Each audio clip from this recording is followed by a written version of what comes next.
함께 나누실 하나님 말씀 요한복음 10장 1절로 18절까지의 말씀입니다. 양의 문, 선한 목자이신 예수 그리스도라는 제목으로 44번째 요한복음 말씀 함께 나누기 원합니다.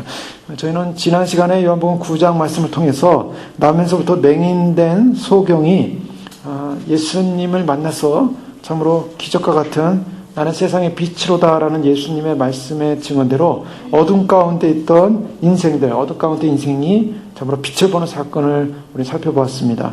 보냄을 받았다는 실로암에 가서 예수님이 보냄을 받은 분으로서 메시아적 자기 계시의 인식 속에 바로 실로암에서 눈을 뜨게 되는, 예수님을 통해서 눈을 뜨는 사건이 일어났죠. 근데 그 눈을 뜨는 사건 다음에 바리새인들과 또 이 눈을 뜬 거린이었던 소경, 바로 소경과의 그런 대화, 또 그런 대화 속에서 소경이 점점 그 빛 가운데서 예수님을 인식하는 과정을 살펴봤습니다. 처음에는 예수라는 그 사람이라는 그런 객관적인 예수님에 대한 인식 속에서 좀 더 이 유대 역사 가운데 선지자로서 오신 예수님을 인식했고, 그 다음에 바리새인과의 대화 속에서 참으로 그들이 예수님을 인식하지 못하는, 오히려 죄인이라고 정죄하는 것을 막으면서 그는 그가 하나님으로부터 왔기 때문에 죄인이라고 볼 수 없고, 죄인의 말을 하나님이 듣지 않으시는 것을 우리는 알 수 있고, 분명히 이와 같은 사건, 즉 나면서부터 창세 이후로 맹인된 사람이 눈을 뜬 사건은 하나님께로부터 오지 않으면 이룰 수 없는 사건이다 라고 대답을 함으로 말미암아 결국 예수님에 대한 하나님으로부터 온 분이라는 인식 속에 그는 쫓겨나게 되죠. 그래서 쫓겨났을 때 예수님이 찾아오셔서 예수님이 네가 인자를 믿느냐라는 그런 질문을 했고, 주여 누구십니까? 내가 믿기 원합니다. 내가 그니라. 주여 내가 믿나이다 하고 경배하는 장면을 살펴봤습니다. 바로 이 사건 다음에 예수님께서 이제 이 소경이 눈을 뜨게 된 결말을 보면서 결국 39절 이하 41절 9장 말씀에 보면, 내가 세상을 심판으로 왔는데 보지 못하는 자는 보게 하고 보는 자들은 맹인되게 하렴이라 라는 이러한 선언을 하십니다. 즉 보는 자들은 못 보게 하고 보지 못하는 자는 보게 하리라. 자, 이것이 바로 심판이라는 것입니다. 심판은 양면성을 담고 있는 것이죠. 그것은 뭐냐면 바로 보지 못하는 자가 보는 구원의 사건이 임하는 것이고, 본다고 말하는 사람들이 결국 예수님을 못 만나는 사건을 말하고 있습니다. 바로 그와 같은 사건을 놓고 예수님께서 오늘 본문을 시작하면서 10장 1절에 비유로 말씀하십니다. 그래서 저희가 이 9장과 10장을 보면 어떤 분들은 이것은 그냥 분리된 하나의 예화이지 않는가라고 생각할 수 있는데, 10장 말씀은 바로 바리새인들 중에 40절에 보면 예수와 함께 있던 자들이 이 말씀을 듣고 이르되 우리도 맹인인가? 라고 이렇게 질문하죠. 41절에 예수께서 이르시되 너희가 맹인이 되었더라면 죄가 없으려니와 본다고 하니 너희 죄가 그대로 있느니라 라고 하면서 예수님께서 죄인이라는 심판을 하십니다. 죄인이라는 정죄의 선언을 하시세요. 바로 그 정죄의 선언을 하신 다음에 예수님이 이제 비유로 말씀하시는 것입니다. 내가 진실로 진실로 너에게 이르노니 라고 이 말씀을 통해서 비유를 하시는데요. 그 비유에 대한 증거가 6절에 나와 있습니다. 10장 6절에 보면 예수께서 이 비유로 그들에게 말씀하셨으나 그들은 그가 하신 말씀이 무엇인지 알지 못하니라. 비유로 말씀하셨는데 그들이 알지 못했다라고 그들은 그렇게 고백을 합니다. 또 그들이 어떤 사람들인가? 오늘 본문에 있지 않았지만 19절 이하, 18절에 19절 이하의 말씀 보면 이 말씀으로 말미암아 유대인 중에 다시 분쟁이 일어나니 그 중에 많은 사람이 말하되 그가 귀신 들려 미쳤거늘 어찌하여 그 말을 듣느냐 하며, 어떤 사람은 말하되 이 말은 귀신 들린 자의 말이 아니라 귀신이 맹인의 눈을 뜨게 할 수 있느냐 하더라. 자, 이 맹인의 눈을 뜨게 할 수 있느냐 하더라는 이 21절의 말씀을 통해서 오늘 9장의 맹인이 눈을 뜨고 쫓겨나고 나서 예수님이 찾아오셔서 바로 그에게 내가 바로 그다, 인자다 라는 것을 고백하고, 그 맹인이, 눈뜬 맹인이 결국 예수님 앞에 예배하는 내가 믿습니다라는 고백 이후에 바리새인들 또 그 주변에 있었던 유대인들이 바로 예수님의 말씀을 듣게 되고, 그 예수님의 말씀을 들은 다음에 그들은 결국 논쟁이 일어나는 장면입니다. 똑같은 상황이 연장되고 있는 그 상황 속에서 요한복음 10장은 기록되고 있음을 저희가 확인하게 되죠. 그래서 요한복음 10장의 이 비유는 우리가 잘 알고 있는 양의 우리에 관한, 그래서 양의 우리의 문에 관해서, 또 예수님 자신이 문이라고 하시는 것과 관련해서, 그리고 또한 예수님 자신이 목자다라는 장면을 통해서 우리는 잘 알려진 말씀입니다. 사람들이요, 이 땅을 살아가는 목적이 있다면 사실 행복하고 잘 살아보는 것이 이 땅에 사는 목적이라고 볼 수가 있습니다. 이 땅을 살면서 누구든지 행복하고 싶고 잘 살아보고 싶지 않은 사람은 아마 없을 것입니다. 사람들은 어렸을 때부터 그래서 성공이라는 어떤 주제를 놓고 살아오게 되죠. 그래서 성공해야 된다. 인생에 성공해야 된다. 그 성공하기 위해서는 어떻게 되는가? 모델을 만들어 놓습니다. 어떤 성공자가 과연 되는 것이 될까? 좋은 것일까? 어떤 모델을 만들어요. 대통령, 무슨 장군, 역사적 인물들, 뭐 존경하는 인물들. 그래서 그런 사람들의 모델을 놓고 나도 그와 같은 사람이 돼야지라는 어떤 모델적 가치를 향하여 사람들은 삽니다. 그 이유는 뭐냐면 행복하고 싶고 성공하고 싶어서요. 그것이 성공적 삶이다라고 생각을 하는 것이죠. 그런데요, 그런 자신이 어렸을 때부터 생각해왔던 아니면 사람들의 주변에서 성공이라는 하나의 모델을 두었던 어떤 대상들을 놓고 인생을 살았는데 그 산 결론이 뭐냐? 산 결론이 성공하지 못했다. 소위 말해서 살았는데 사기 맞은 인생이었다라고 하면 얼마나 불행하겠습니까? 사람들이 이 땅을 살면서 참으로 자신들이 성공하고 싶은 또 성공이라는 대상을 놓고 열심히 살았는데 그 성공이라는 자리에 올라가는데 그것이 진정한 성공이 아니라 사실은 그것이 아무것도 아니었다. 바로 우리가 예수 그리스도를 바로 알게 되면 바로 그와 같은 성공의 가치관과 개념이 무엇인가를 바로 인식할 수 있는데 예수 그리스도가 없으면은 참으로 성공했다고 생각하지만 결국 그 성공은 성공이 아니라 결국 실패한 인생으로 낙인될 수가 있다는 것입니다.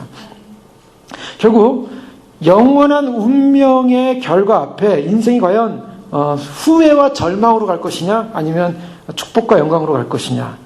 사람들은요 이 군집적 속성을 갖고 있죠. 그래서 사회 구조 속에 삽니다. 또 사회 시스템 안에 삽니다.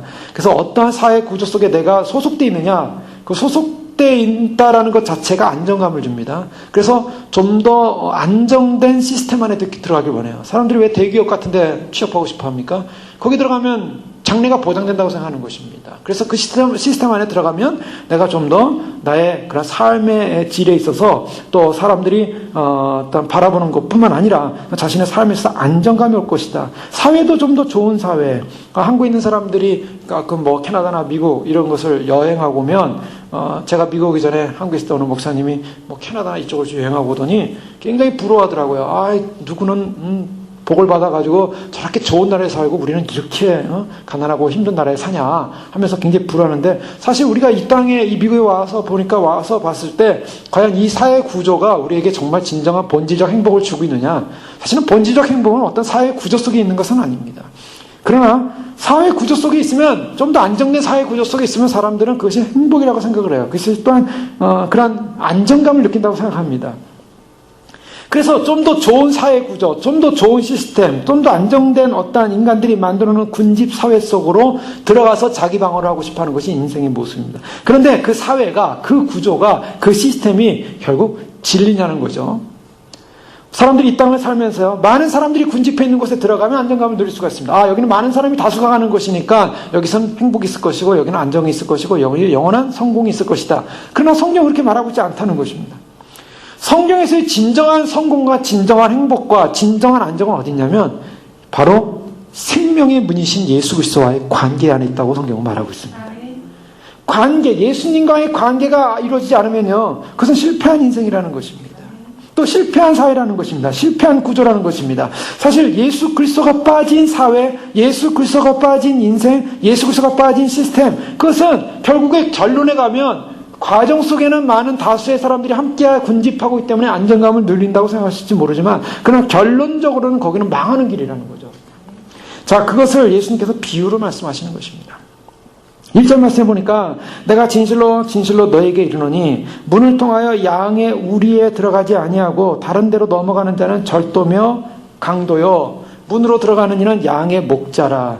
여기 말씀해 보면은 이것은 비유라고 했습니다. 문을 통하여 양의 우리에 들어가는 사람이 있고 넘어가는 사람이 있다는 것입니다. 자, 여기서 우리가 먼저 살펴봐야 될 것이 양의 우리라는 것입니다. 왜 예수님께서는 이 양의 우리의 비유를 지금 하고 있는가? 양의 우리가 무엇일 것 같습니까? 지금 이 사건은요, 소경이 눈을 뜨고 나서 예수님께서 지금 말씀하시는 비유인 것입니다. 근데 소경이 눈을 떴는데요. 그래서 눈을 떴다는 자는 오히려 맹인이라서 죄가 계속 있는 것이고, 나는 눈이 감긴 자입니다. 나는 보이지가 않습니다 하는 사람은 오히려 눈을 뜨고 죄가 용서받는 사람이라는 이런 역설적 구원의 모습을, 심판의 모습을 말씀하신 다음에 예수님께서 비유로 양의 우리라는 것을 말하면서 양의 우리에 누가 어떤 방식으로 들어가냐, 방법론을 얘기하고 있습니다. 양의 우리에 들어가는데 문으로 들어가는 사람이 진정한 목자라는 것입니다. 근데 그 다음을 넘어가는 사람은 절도요 강도다. 저희가 이스라엘 팔레스틴, 당시의 팔레스틴 상황에서 이 양을 쳤던 이 목자들이 어떻게 양우리를 속에 이렇게 인도했는가, 이제 좀 이렇게 배경을 보면은 마을의 사실 공동 소유물로서 주로 마을에 양들을 이렇게 보호할 수 있는 울타리가 쳐져 있는, 아니면 돌담으로 쳐져 있는 그런 양의 우리가 있었습니다. 한 3m 정도의 높이로서 뛰어넘기 좀 힘든 바로 그런 울타리인데요. 바로 그런 울타리를 이제 목자들이 하루 종일 이제 목초지에 가서 양을 먹인 다음에 저녁이 되면 양의 우리를 공동 우리 안으로 이제 집어넣습니다. 당시에는 굉장한 부자라든가 굉장한 사람들이 아니라 다 소규모 양들을 치는 목자들이었다고 보면 이제 보편적이죠. 그래서 어떤 사람은 양 1마리, 어떤 사람은 양 2마리, 어떤 사람은 양 3마리, 그 양이 그렇게 많지 않은 것을 볼 수가 있습니다. 그런 양을 갖다가 치는 목자가 이제 저녁이 되면은 양의 우리 속에 집어넣는데요. 그 다음에 이제 문지기가 그 양을 이제 지키는 것입니다. 밤새도록. 그리고 양의 목자는 이제 양을 놓고 가서 쉬었다가 다시 이제 아침이 되면 양을 데리러 오는 것이죠. 새벽에. 양을 데리러 오는데 목자가 양들을 어떻게 하냐면 이름을 부른다고 말하고 있습니다. 예수님께서 이 장면은 바로 그 당시 팔레스틴에 있었던 목자가 양들을 목양하는 어떤 하나의 그림을 잘 보여주고 있습니다. 3절에 보십시오. 문지기는 그를 위하여 문을 열고 양은 그의 음성을 듣나니 그가 자기 양의 이름을 각각 불러 인도하여 내느니라. 자기 양을 다 내놓은 후에 가면 양들이 그의 음성을 듣고 아는 곳으로 따라오되. 이것은 바로 이제 목자가 양들을 케어하는 어떤 하나의 모습인데요. 바로 그 양들이 케어되어지는 양의 우리. 먼저 양의 우리를 주님 말씀하고 있어요. 양 우리를 넘어서 들어가는 자냐, 문으로 들어가는 자냐. 자, 지금 이 말씀은 바로 예수님은 양의 목자라고 지금 자신을 말씀하고 있는 것입니다. 근데 이 양의 목자는 어디로 들어갔냐면 문으로 들어갔다라고 말씀하고 있어요. 그러면 문으로 들어가지 아니한 사람은 다 누굽니까? 절도다, 강도다. 그럼 우리가 이거 생각할 때 과연 이 예수님의 비유는 무엇을 말하고 있는가? 절도와 강도는 문으로 들어가지 않은 자들이다. 무엇이냐면 정식적인 루트를 통해 들어가지 않은 사람들이다 라는 말씀입니다. 정식적인 루트는 문을 통해 들어가야 되는데 예수님만이 문을 통해 들어왔다. 그분만이 목자다 라고 말씀하고 있는 것입니다. 그럼 이것은 어떤 의미를 담고 있는 것인가? 이것은요, 바로 양의 우리라고 하는 것은 유대교의 울타리를 말할 수 있어요. 사람들이 살고 있는 공동체입니다. 이스라엘 백성들이 지금 안정감을 느끼고 살고 구원이라는 보호처라고 느끼는 것이 뭐냐면 유대 율법이에요. 그리고 바로 예루살렘에 있었던 그런 초막절을 지켰죠. 이제 또 10장에 가면 수전절이라고 나옵니다. 22절에 이제 수전절이 나오고 초막절과 수전절은 이제 몇 개월 사이가 있는데요. 이 수전절이라고 하는 것은 하누카라고 해서 바로 마카비 혁명이 일어나고 나서 그 당시에 셀루쿠스에 의한 지배에 의해서 안티오쿠스 4세에 의해서 예루살렘이 굉장히 어려움을 당했습니다. 그는 헬라 사상을 가지고 헬라 문화를 퍼뜨리려고 했고, 그래서 예루살렘 그 성전에다가 제우스 신상을 놓고 제우스 신을 섬기겠어요. 그래서 굉장히 타락된 성전의 기능을 하지 못했던 상황인데, 바로 마카비 혁명으로 인해서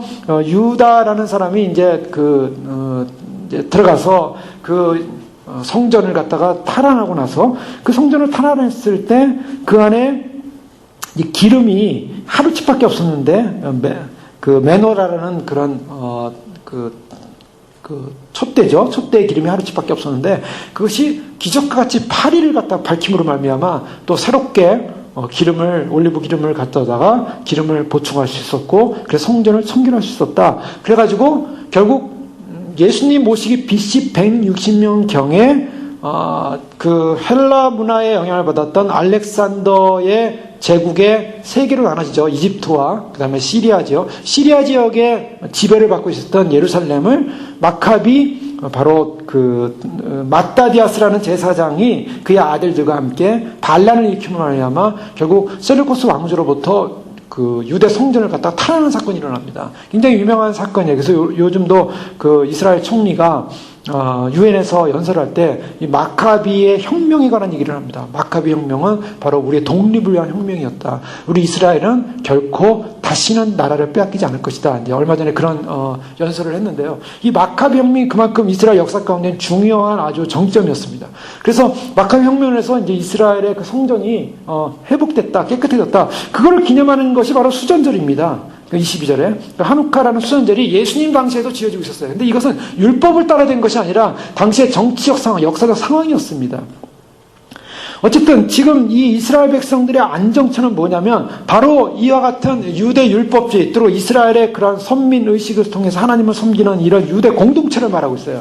이 유대 공동체 안에 들어와서 그들은 유대 공동체 안에서 평안하다, 안전하다, 그리고 우리는 구원을 얻을 것이다 이렇게 생각하고 있었다는 것입니다. 바리새인들은 바로 그런 유대 공동체 안에서 자기의 평안을 생각하고 있었어요. 그런데 문제는 뭐냐면 이 유대 공동체 안에 들어간 이 공동체에 들어가는 방식이 문제였어요. 사실은요, 그 마카비 혁명으로 인해서 이제 그 성전이 회복되고 난 다음에 어떤 사건이 벌어지냐면 그때부터 또 계속적으로 그 지금 시리아 지역인 셀루쿠스 왕조의 계속적인 또 공격이고 또 계속 빼앗기고 뺏기는 그러한 과정 속에 어떤 속박, 보이지 않는 속박을 당하게 됩니다. 그런 가운데서 어떤 문제가 생기냐면 돈을 더 많이 내는, 그래서 이 셀루쿠스 쪽에서는 점점 나라가 약해지고 있었기 때문에 자금이 필요했어요. 그래서 돈을 많이 내는 사람들에게 대제사장을 임명하는 사건이 벌어졌습니다. 그래서 대제사장이 되기 위해서 사람들이 돈을 자꾸 많이 내가지고요. 그래서 대제사장으로 임명을 받는 거예요. 그래서 대제사장으로 임명을 받게 되니까 자꾸 대제사장이 바뀌면서 경건한 하스딤을 가졌던 소위 뭐 에센파라든가 그다음에 뭐 사두개파, 바리새파 다 파 중에 하나지만 에센파나 하스딤이라는 어떤 경건주의 운동자들은요, 대제사장들이 돈을 주고 그 자리를 얻은 거예요. 명예를 얻고 권세를 얻은 겁니다. 당시에 헤로드 왕 당시, 예수님 당시 헤로드 왕 당시도 바로 돈을 주고 얻은 자들이에요. 그 때문에 돈을 많이 주고 얻었기 때문에 사람들의 눈에서는 저건 정통 대제사장도 아니고 정통 하나님의 사람들이 아니다라는 그런 편만된 인식이 있었습니다. 예수님께서 무엇을 말씀하시냐면 지금 이 유대 공동체라는 우리 안에 들어온 사람들 중에 절도요 강도가 있다는 것입니다. 그것은 무엇을 말하냐면 그들은 정식적인 방법, 정식적인 하나님이 세운 방법, 하나님께서 보내신 방법으로 들어간 목자들이 아니라, 지도자들이 아니라 그들은 소위 말해서 정식 루트가 아닌 담을 넘어서 들어온 절도 강도라는 것은, 절도 강도라는 것은 사람을 죽이고 빼앗고 생명을 앗아가고 그런 일을 하는 사람들이라는 거예요. 결국 예수님이 이 말씀하시는 건 뭐냐면 지금 여기 있는 이 바리새인들은, 이 성전 안에 있는 바리새인들, 종교 지도자들은 절도의 강도라는 것입니다. 그리고 정식적인 문을 통해서 들어간 바로 율법에 따라서 율법을 순종해 들어간 진정한 목자가 누구냐, 진정한 이 유대 공동체의 목자가 누구냐, 바로 나 예수다라고 말씀하고 계신 거예요. 그럼 예수님은 어떤 분이셨는가? 예수님은 참으로 동정녀 마리아에게 처녀가 잉타여 아들을 낳으리니, 동정녀 마리아에게서 잉태되셨습니다. 그리고 언약 백성에 속하심을 하며 낳은 지 8일 만에 할례를 받으시고, 그리고 이름 없이 지내시면서 재산도 많지 않으셨어요. 또 세상 학교나 또 어떤 그 랍비의 교육도, 정식 교육도 받은 적이 없습니다. 또 집안이 또 굉장히 유명하고 또 굉장히 힘 있는 집안도 아니었어요. 유아 시절, 그러나 그가 태어남으로 말미암아 동방의 그런 박사들이 와서 경배하기 위해서 왔을 때 헤롯 왕이 놀래가지고 베들레헴의 2살 이하의 어린아이들을 다 죽이려고 하는 그런 사건이 예수님 때문에 일어났습니다. 또 소년 시절에 그가 성전에 갔을 때 박식한 그다음 유대 그 율법학자들과 이야기하면서 하나님에 관해서, 성전에 하나님 나라에 관해서 아마 이야기를 했겠죠. 그의 지식에 모두가 당혹한 사건이 있었습니다. 성인이 되어서는요, 그가 그의 사역을 시작하면서 그가 자연을 복종시키기도 하고요. 또 수많은 사람, 병든 자들을 고치는데 어떠한 약도 갖지 않고 어떠한 세상적 어떤 고침의 방법이 아니라 하나님의 기적적 방법으로 병자들을 고쳤어요. 그러면서 또 그것에 대한 어떠한 그런 어떤 대가를 받거나 그런 것도 전혀 아니었습니다. 예수님께서는 단 한 권의 책도 쓰지 않으셨지만 그가 하신 모든 행적을 다 기록하면 세상이 감당치 못한다. 예수님이 하신 모든 말씀, 행적들 기록하면 어마어마한 책들이 나오는데 단지 성경의 사복음서만이 예수님의 행적을 기록하고 있을 뿐입니다. 예수님께서 어떠한 그런 학교를 세워서 무슨 학위 과정을 만든 것도 아니었지만은, 그러나 예수님을 따르는 수많은 제자들에서 그 제자들이 인류 가운데, 이 기독교 역사 가운데 수많은 제자들이 주님을 따르고 있고, 그 주님을 따름으로 말미암아 엄청난 사건. 예수님을 십자가에 못 박혀 죽였지만 예수님께서 무덤에 가두어지지 않았고, 어떤 성인들과도 다르고 어떤 인간들과도 다르게 예수님은 살아 계셔서 부활하셔서 지금도 함께하고 계시고 지금도 존재하시는 분. 이것은요, 구약에 나타난 모든 성경의 예언을 그대로 이루신 사건이었습니다. 메시아가 온다는 사건, 메시아가 어디서 태어난다는 사건, 메시아가 어떻게 오시겠다는 이러한 모든 율법적 그런 계획들을, 모든 예언적 상황들을 예수님께서는 그대로 따라서 오셔서 양의 우리 안으로 들어가신 분이었습니다. 예루살렘 성전에 들어가고 예루살렘에 입성하신 예수님은 바로 문을 통해서, 정상적인 문을 통해 들어간 분이셨고, 진정한 참 메시아, 참 구원을 주는 목자로서 들어가신 분이었습니다. 그런데 절도와 강도였던 사람은 바로 메시아가 목자로서 들어와서 눈을 뜨게 한 사건을 보면서 그 목자에게 경배하지 않고 예배하지 않고 오히려 그 소경을 내쫓았던 사건이 벌어진 거죠. 그 예수님을 만난, 빛을 경험한, 구원자를 경험한, 메시아를 경험한, 진정한 이스라엘의 목자를 경험한 그 소경을 내쫓음으로 말미암아 그들은 절도요 강도라는 사실을 증명했다는 것입니다. 예수님은 이것을 지금 말씀하고 있는 거죠. 내가 진실로 너에게 이르노니 문을 통하여 양은 우리에 들어가지 아니하고 다른 데로 넘어가는 자는 절도며 강도요 문으로 들어가는 이는 양의 목자라. 예수님께서 양의 목자라고 자신을 고백하고, 이 공동체 안에, 진정한 공동체 안에서의 축복과 공동체 안에서의 성공은 바로 이 공동체 안에 있는 것으로 끝나는 것이 아니라 잘못된 목자, 잘못된 절도, 강도를 따라가면 죽는 것이요 양의 목자를 따라야 할 것이다 라고 주님은 이제 말씀하기 시작하는 것입니다. 그렇습니다. 오늘날도요, 이 교회라는 공동체는 주님 하나님이 허락하신 공동체. 이 교회라는 공동체 안에 진정한 예수 그리스도를 따르는, 목자이신 예수 그리스도를 따라가야 할 텐데, 거짓된 절도와 거짓된 강도들이 들어와서 땅의 것으로 온갖 가문이설과 하나님의 이름으로 자기들이 원하는 축복을 퍼들어서 나약한 인생들에게 가문이설로 거짓 세상의 축복을, 땅의 번영을, 육체적 안일함을, 세상의 명예와 자랑을 추구하도록, 택하도록 인도하는 그런 일들이 일어나고 있는 것입니다. 오늘날 정말 진정한 우리가 소망해야 되고, 우리 공동체가, 교회가 정말 소망해야 되고 갈망해야 될 그런 대상은 누구냐면 바로 예수 그리스도입니다. 예수 그리스도의 다시 오심을 소망해야 되고, 예수 그리스도를 인격을 닮아가야 되고, 예수 그리스도와 연합돼야 되고 하나 돼야 되는데, 그러나 그 예수 그리스도에게 가는 양들을 빼앗아서 오히려 자신이 우상 대접받길 원하고 스스로 우상이 되길 원하고, 그리고 그들에게 거짓 복음을 심어서 평안하다 안전하다는 시대입니다. 하나님이 영원한 평안을 줄 것이다, 영원한 안전을 줄 것이다. 그런데 어떻습니까? 자, 이 3절 말씀에 보면요, 좀 긴장감이 돕니다. 문지기는 그를 위하여 문을 연다. 자, 이것도 하나의 비유인데요. 이 문지기는 어떤 사람입니까? 이미 우리가 잠깐 팔레스타인 상황을 살펴봤던 것처럼 문지기는 목자가 올 때 문을 열어주는 사람입니다. 목자가 올 때 문을 열어주는 사람. 목자가 올 때 문을 열어주는 이 문지기는 졸고 있으면 안 되고요, 깨어 있어야 되고요, 양들을 지켜야만 하는 사람들입니다. 어떻게 보면은 오늘날 교회 시대에 하나님의 사역자들로 부름받은 그러한 목회자나 그러한 영적인 지도자들이 문지기라고 볼 수가 있어요.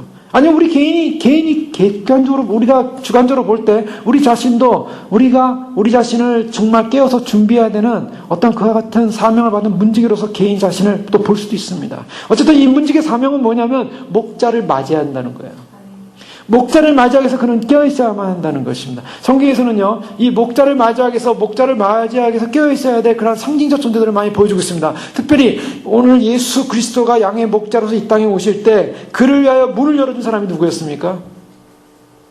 세례 요한이었습니다. 세례 요한이 문지기로 있었어요, 사실은. 그래서 예수님이 이 땅에서 사역을 하시도록, 양의 우리에 오르시도록, 그리고 이 예루살렘의 율법 체계 안에 들어오시도록 그에게 문을 여셔서 그에게 세례를 베푸시고, 그 세례를 베풀면서 주의 길을 예비하는 세례 요한은 외치기 시작했어요. 하나님을 선지자로서 심판자가 오심을 선포했습니다. 바로 그 심판자가 오심을 선포하는 바로 문지기. 요한복음 2장 31절에 보면 나도 그를 알지 못하였으나 내가 와서 물로 세례를 주는 것은 그를 이스라엘에게 나타내려 함이라 하니라. 그를 이스라엘에게 나타내려 함이라. 문지기가 열어놓으신 바로 그 문, 사람들이 세례 요한에게 와서 예수 그리스도에 대해서 궁금하게 했을 때 예수님께서 뭐라고 그랬습니까? 세례 요한은요, 그는 흥해야겠고 나는 쇠하리라. 그런 예수 그리스도의 모든 길을 예비하는 존재로서, 첩경을 예비하는 존재로 존재했습니다.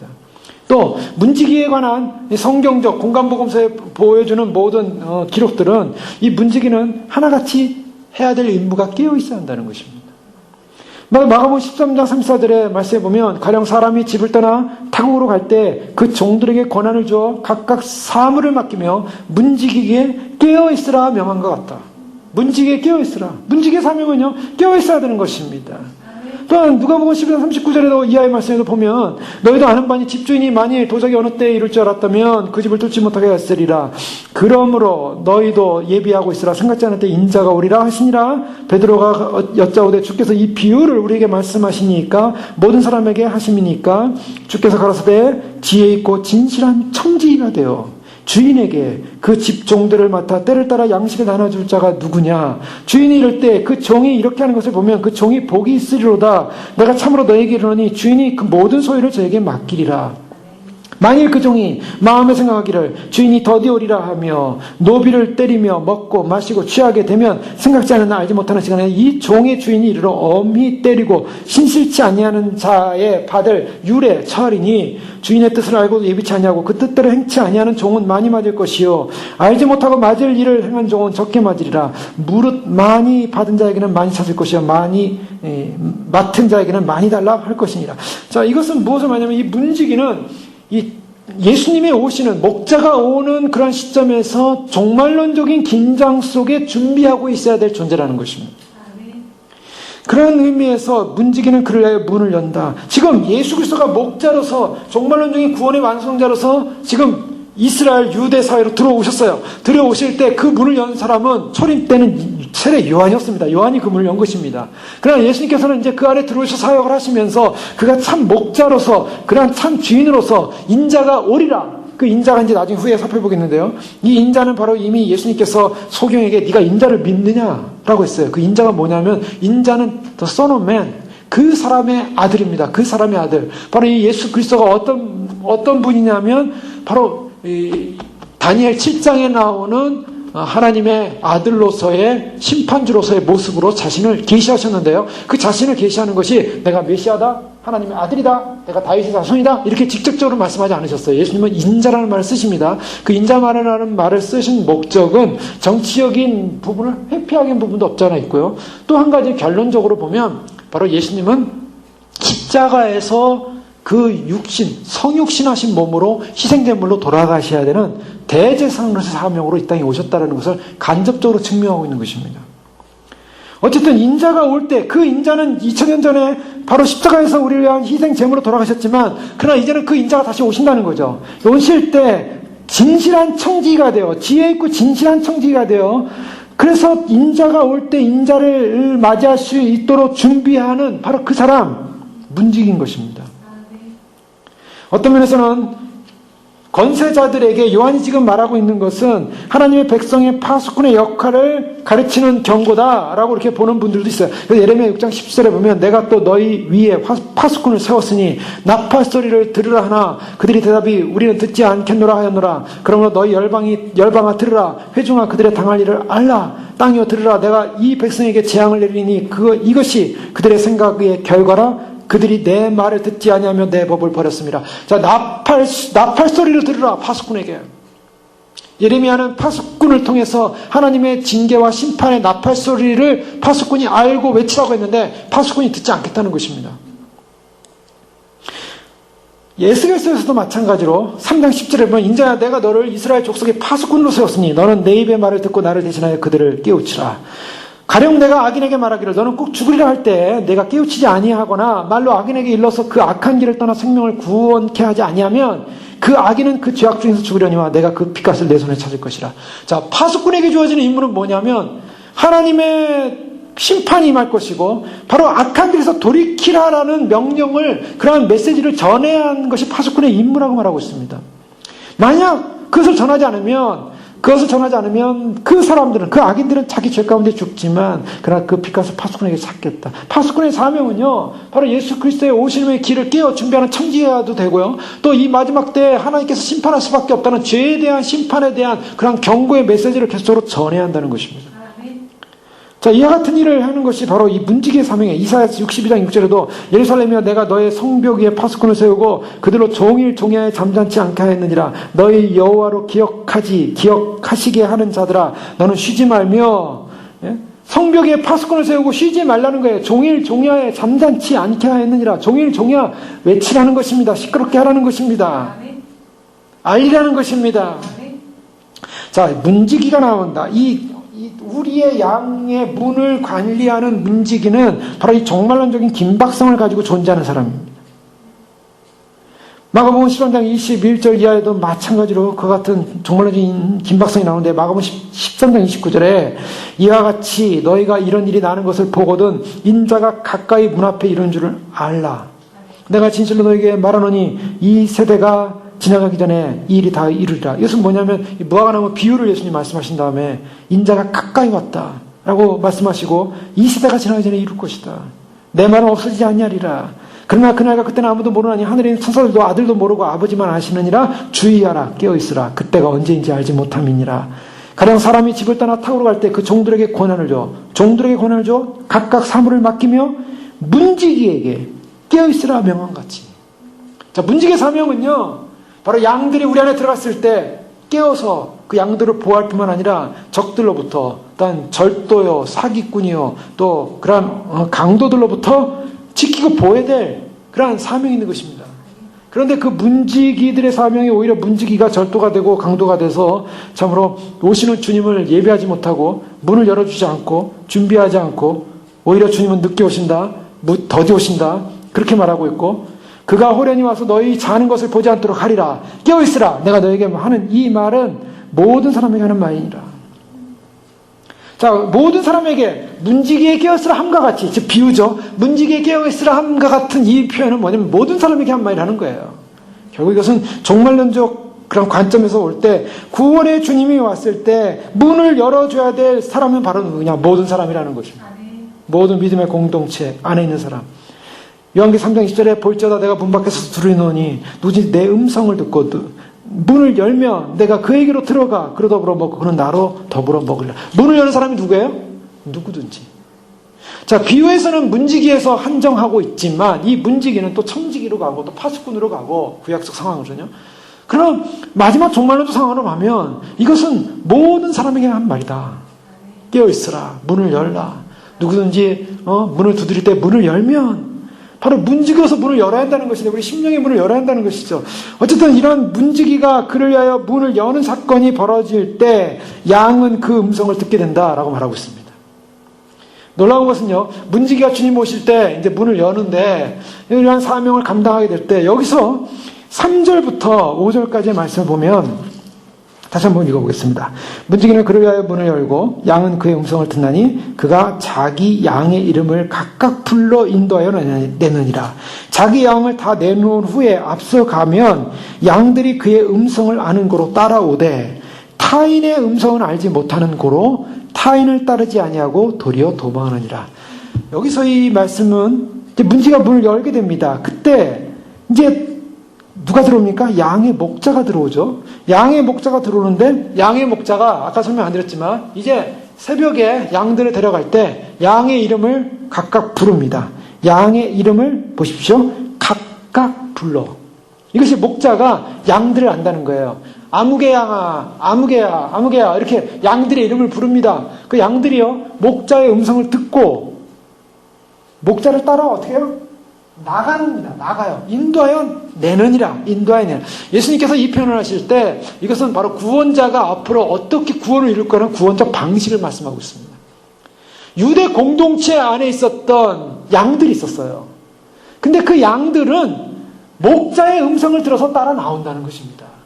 바로 이것이 이제 구원적 개념이에요. 이것은 이 세상이라는 공동체 속에서 진정으로 구원받은 백성이라면 목자의 음성을 듣고 나올 수 있다는 것입니다. 세상 밖으로 나오는 거예요. 세상 공동체로 나오는 것입니다. 아니면 또는 종교라는 공동체, 아니면은 교회라는 어떤 터울, 어떤 곳에서부터 목자의 음성이 들렸을 때 진정한 양이라면 목자의 음성 듣고 나오는데요. 자기 양을 다 내놓은 후에 앞서가면 양들이 그 음성을 아는 거로 따라오되, 놀라운 것은요, 양들은요 좀 무지하고, 또 우리 양의 특징은 보면 앞이 잘 안 보인다 그러죠. 그리고 양들은 앞이 잘 안 보여가지고요, 앞에 있는 양이 낭떠러지에 뚝 떨어지면요 뒤에 오는 양도 그냥 똑 떨어진대요. 쫓아가면서 이렇게 앞이 안 보인대요. 그 정도로 양이 잘 못 보고 무지하대요. 근데 이 양들에게서 특징이 한 가지가 있는데 뭐냐면 청각이 굉장히 발달됐다는 거죠. 이 양들은요, 이 청각이 발달돼서 목자의 음성을 딱 들으면 저건 목자다, 아니면 다른 사람이면, 다른 사꾼이나 다른 어떤 절도나 강도의 목소리면 금방 알아듣는다는 거예요. 그것이 바로 굉장히 중요한 개념입니다.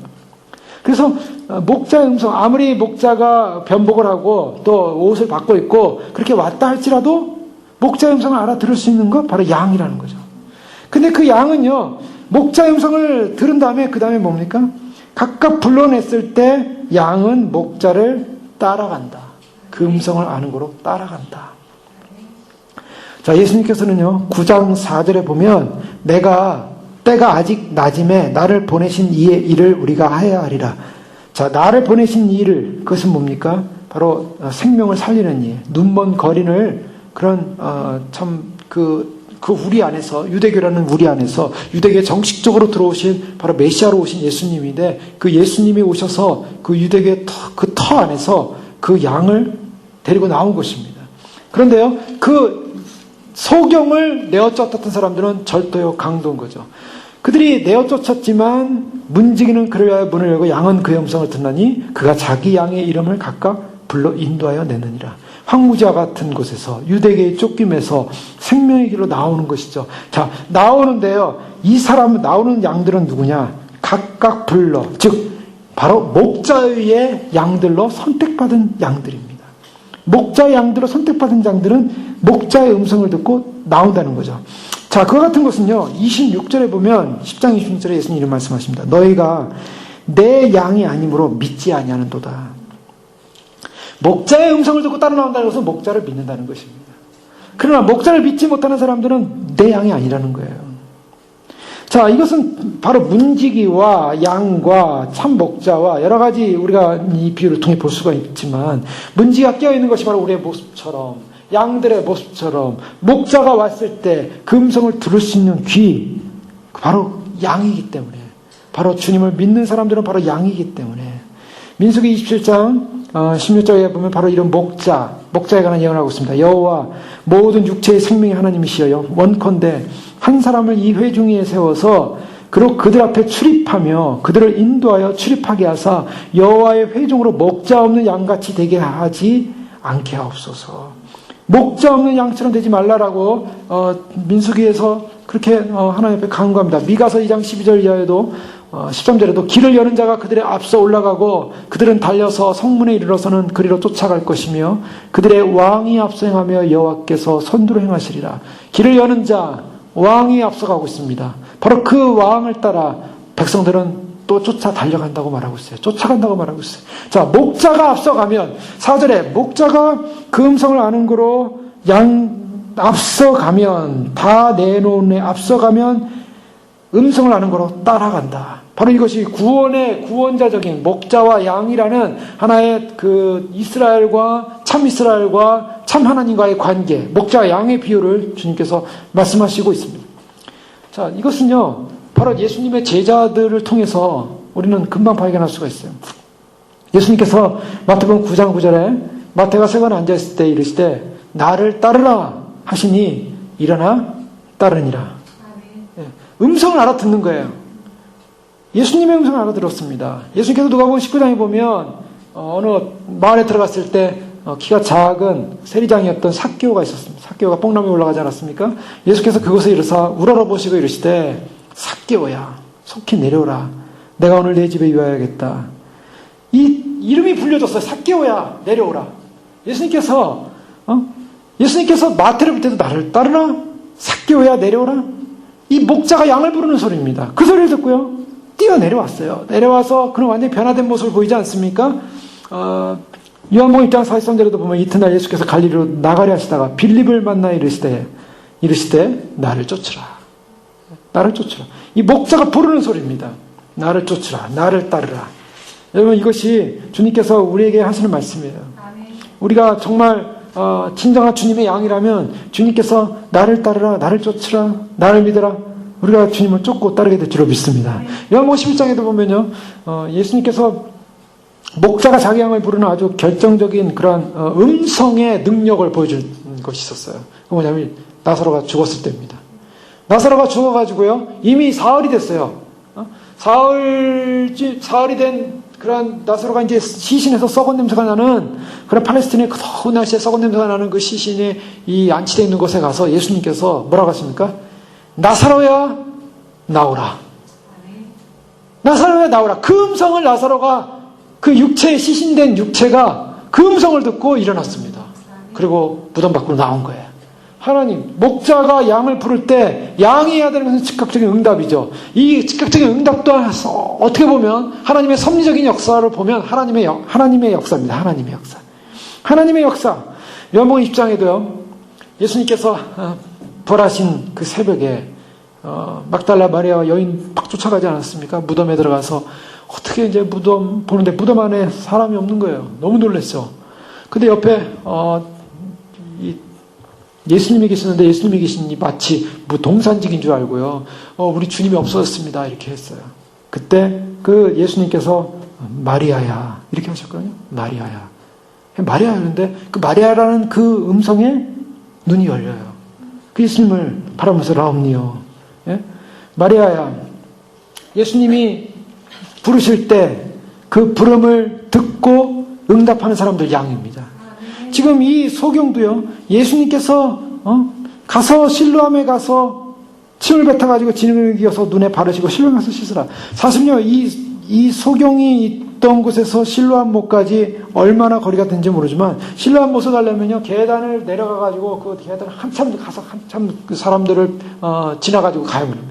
그것을 믿음으로 갈 수 있었다는 것. 그것은 어떤 의미에서는 그가 그 안에 하나님께서 그를 부르신다는 그런 영적인 어떤 끌림을 느꼈던 것이겠죠. 그래서 예수라는 그 사람이 아마도 그 어머니와 부모님의 상황을 보면은 이 소경은 예수님에 대한 이야기를 들었을 것입니다. 그래서 그 예수라는 그 사람이 기적과 표적을 베푼다고 하는데 자기에게 그런 일이 일어난 거예요. 그와 같은 어떤 기회가 주어진 거예요. 그래서 순종했던 것이죠.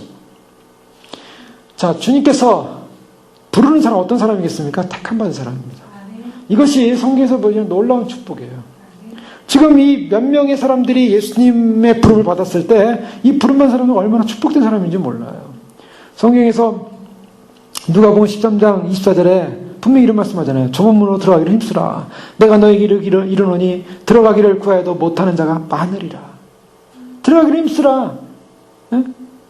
들어가기를 원하여도 못하는 자가 많으리라. 좁은 문으로 들어가기를 힘쓰라. 지금 마지막 때 주님의 부름을 받아서 개인적으로 기독교인이 될 수도 있었겠죠. 또 아니면은 마지막 주님 오심에 대한 어떤 부름을 받을 수도 있었겠죠. 그러나 분명한 것은 부름을 받고 좁은 문 안에 들어가기를 찾지만은, 그러나 좁은 문 안에 들어가기를 구하여도 많은 자가 못 들어간다는 거예요. 많은 자가 못 들어간다. 좁은 문 안에 들어가려고 구하는 사람이면 그래도 신앙이 좀 좋은 사람이지 않겠습니까? 좁은 문에도 전혀 관심이 없는 사람들은 많은데요. 넓은 문, 좋은 문, 편안한 문, 세상에 안락을 주는 문, 세상 공동체가 나에게 행복을 줄 것이다. 교회 안에 그것이 만연하지 않습니까? 그래서 세상 잘됨, 신앙 잘됨. 아예 그것이 이퀄이 돼가지고요. 어떻게 하든지 세상에서 잘 되는 것 자체가 신앙에서의 어떤 그 승리자냐, 그래서 승리자로서의 간증거리가 됐냐, 외치는 그런 시대에 와 있는데, 오늘날. 그런데 그 가운데서도 좁은 문을 찾겠다고 하는 사람들, 좁은 문으로 들어가려고 하는 사람들, 어떤 면에서는 굉장히 신앙적인 열심을 갖고 있는 사람이, 그래도 주님 오신다니까, 주님 오시면 주님 맞아야 되지 않겠는가, 또 그런 생각을 앞잖아 갖고 있는 사람들, 그러나 많이 못 들어간대요. 이 좁은 길을 찾는, 들어가려고 하는 사람들 중에서도 걸려진다는 것입니다. 이것이 바로 신앙의 현실이에요. 넓은 문에 있는 사람은 아예 기회도 없어요. 넓은 문에 있는 사람은 아예 그냥 대세에 의해서 그냥 끌려가는 겁니다. 대세로 가는 겁니다. 대세로 그냥 죽음의 바다로 그냥 떨어질 거야. 죽음의 바다로 가서 이제 전부 다 환란에 들어가는 그런 대세의 바다에 있는 사람은 제껴놓고라도 마지막 때 그래도 좀 깨어 있어야 되지 않겠습니까? 그래도 믿음으로 살아야 되지 않겠습니까? 그래도 주님 오실 준비하지 않겠습니까? 라고 하는 사람들 중에서도 끝까지 못 갈 사람들이 있다는 거죠. 좁은 문을 찾는, 구하는 사람에게도 못 들어간다는 거예요. 이것이 얼마나 어려운 길인가. 사실은 우리에게 이러한 긴장감이 있습니다. 그렇기 때문에 이러한 긴장감에서 우리가 정말 소망하는 것이 뭡니까? 그러면 절망을 해야 되나? 절망이 아니죠. 그것은 절망이 아니라 주님의 음성에 어떻게 반응하냐에 따라 달려 있습니다. 주님은요, 그냥 그 공동체, 그 안에 들어가서 자기 양들을 불러낼 때 그 양들을 불러내는 그 음성을 듣고 따르셔야 한다는 것이죠. 그래서 내가 진정으로 주님 앞에서 정말 목자의 음성을 들을 수 있는 존재인가? 사실은 인간은요, 인간이 추구하는 모든 안전의 추구는 사실은 불가능한 것입니다. 인간은 다 죄덩어리예요. 죄의 폭탄을 갖고 있어요. 한국에 보면은 뭐 요즘 신문들 보면 굉장히 뭐 한국의 그 검찰의 조직이 무너졌다, 뭐 법무부가 어쩌다, 뭐 나라가 이상하다, 막 지금 난립니다. 난리예요. 그 어떤 사람을 세워놔도 또 어떤 조직도 안정되지 못하고 어떤 조직도 문제가 일어나는 걸 보여요. 물론 그 이유는 있죠. 많은 좌경세력들이 들어와가지고 여러 가지 질서를 다 무너뜨리는 세상이 돼버렸습니다. 그래서 그런 좌경세력들을 색출해내기 시작하니까 이제 막 세상이 시끄러운 거예요. 시끄러운 먼지가 나는 거예요. 청소를 하니까 먼지가 나거든요. 먼지 나는 일들 중에 하나겠지만은 인간들이 만들어 놓은 어떤 구조, 어떤 민주주의라는 구조, 그러나 그 안에도 들어가 보면요, 죄의 폭탄으로 가득 차 있어요. 불의로 가득 차 있는 것도 있고요. 자, 그런데요, 참 인간은 어떤 면에서는 그런 죄성을 가지고 있는 죄성으로서 죄의 폭탄이지만, 더 무서운 건 뭐냐면 하나님과의 관계의 문제입니다. 하나님과의 관계가 끊어져 있으면, 즉 하나님의 음성을 듣지 못하고 하나님 관계에 그 하나님의 부르심 앞에 응답하지 못하는 그 관계성이 성립되지 못하면요, 영원한 구원이라는 것은 인간은 얻을 수 없는 것이죠. 정말 우리가 살 수 있는 생명의 비결은 뭔가? 나를 부르시는 주님의 음성을 들을 수 있어야 되는 것입니다. 로마서 8장 30절에 보면요, 미리 정하신 그들을 부르신다고 말씀하고 있어요. 부름을 받는다는 것은 사실 엄청난 축복이에요. 예? 정하셨기 때문에 부르시는 거예요. 정하셨기. 부르신 그들을 또한 의롭다 하시고, 보십시오. 칭의로 이루어진 사건은 불렀기 때문에 이런 사건이에요. 그리고 영화롭게 하셨느니라. 미리 정하신 그들을 부르시는 사건, 우리를 부르시는 그 부르심 앞에 우리가 들을 끼가 있어야 한다는 거죠. 그런데 중요한 것은요, 양들은 들을 끼가 있다는 것입니다. 이제 이게 어떤 면에서는 굉장히 그 신학적인 어떤 논리로도 들어갈 수가 있어요. 그러나 우리가 거기까지 들어가지 말고 양이라면 주의 음성을 듣는다는 것입니다. 양이라면 주님을 알고 따라간다는 것입니다. 잠언 20장 12절에 보면 듣는 귀와 보는 눈은 다 여호와의 지으신 것이니라. 여러분, 들을 수 있다라는 거, 이것은 볼 수 있다라는 거, 하나님이 주신 것입니다. 듣는데 들음으로 말미암아 하나님의 음성을 듣고 주님의 음성을 듣고, 더 나아가서 뭡니까? 이 들은 것은 거기서 음성만 듣는 것이 아니라 이제 꼴을 먹는다래요. 9절에 보면 내가 문이니 누구든지 나로 말미암아 들어가면 구원을 받고 또는 들어가며 나오며 꼴을 얻으리라. 그 뭡니까? 생명의 양식입니다. 말씀을 듣고 깨닫고 진리를 깨닫고, 그래서 주님께서 우리를 인도하시는 그 인도하신 앞에 순종하며 갈 수 있는 그런 축복. 자, 여기서요, 한 가지 관계는 어떤 관계가 성립되냐면, 목자가 양을 부를 때 양은 따라간다 그랬습니다. 양은 안다 그랬습니다. 자, 그럼 여기서 다시 양의 입장에서 보면요, 절대적으로 필요한 것이 있습니다. 양이 구원받기 위해서는 반드시 목자가 필요하다는 것입니다. 이것이 우리의 한 주소예요. 우리는 목자가 필요한 사람들입니다. 목자가 필요 없다. 목자의 음성을 관심 없어요. 목자의 부름에도 관심 없어요. 오늘날 이 교회 공동체라는 우리 안에 있는 사람들이 얼마나 참 문제가 있냐면, 목자의 음성에 관심이 없다는 겁니다. 목자가 지금 말씀하신 거 보십시오. 문지기에게 말씀하신 거, 모든 사람에게 말씀하신 거, 인자가 올 때 어떻게 해야 된다는 거, 목자가 말씀하고 있잖아요. 근데 목자가 올 때, 그 인자가 올 때, 그 주인이 올 때 양들이 반응해야 될 것은, 내가 목자가 필요한 존재고 나는 목자를 따라가겠습니다 라고 해야 되는데, 목자의 음성을 거절하는 거예요. 주님이 오신다는 소리를 거절합니다. 내가 간다? 거절해요. 그러니 거절하는 사람이 주님 오셨을 때 주님을 맞이할 수 있겠습니까? 주님을 거절한대요. 목자가 필요 없다는 양은요, 그것은 무슨 양이냐면 야생양입니다. 그건요, 그냥 목자 없이 자기가 스스로 돌아다니는 양이에요. 스스로 돌아다니는 양들은요, 일이나, 그 다음에 여러 가지 늑대나, 이런 어떤 다른 짐승들에서, 육식 동물에서 잡아 먹힙니다. 야생 양들이에요. 너희가 내 양이므로 나를 믿지 아니한다. 그래서 정말 양들은 뭐냐면, 양들은 목자의 음성을 들어야 되고, 목자는 또 양을 안다는 거예요. 그래서 그런 목자를 따라가게 되는데요. 5절 말씀에 보면 타인의 음성을 알지 못하는 거로 타인을 따르지 아니하고 도리어 도망하느니라. 이게 양의 특징이라는 것입니다. 자, 하나님의 자녀 어떻습니까? 어떤 하나님의 말씀에 대한 신학적인 깊이라든가 또 여러 가지 잘 모를 수도 있어요.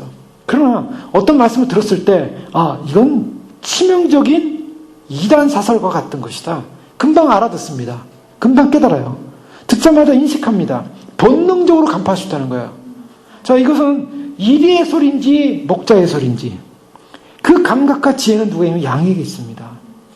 마태복음 24장 14절에 거짓 그리스도들과 거짓 선지자들이 일어나 큰 표적과 기사를 보이어 할 수만 있으면 택하신 자들도 미혹하게 하리라. 어떤 사람을 미혹하냐면 택하신 자들을 미혹해요. 오늘날 많은 사람들이 참으로 주님의 음성만을 듣고 따라오고 분별해서 따라가야 되는데 그걸 따르지 못하니까, 그걸 분별하지 못하니까 택한 자들을 미혹하는 거짓 선지자들과 거짓 영들의 소리에 귀를 기울여다가 결국에는 목자를 놓쳐버려요. 우리는 그것을 수없이 봐왔습니다. 수많은 사람들이 정말 주님과의 관계가 깊지 못해서, 주님을 사랑하지 못해서 주님을 따라간다고 시작했고, 그런 인식이 있었지만 그러나 주님을 끝까지 못 따르는 사람도 있었고, 또 잘못된 그런 거짓된 자들의 미혹 앞에 그들은 수없이 그 미혹을 당하는 거예요. 왜요? 그걸 분간을 못하는 거예요. 주님 목자가 무엇을 말하는가, 말씀이 무엇을 말하는가, 말씀의 진리가 무엇인가. 근데 양들은 그 말씀의 음성과 말씀의 진리, 진정성을 구별할 수 있다는 것입니다. 주님의 세미한 음성을 듣고 따를 수 있는 것, 하나님의 말씀을 분별할 수 있는 것. 염소들은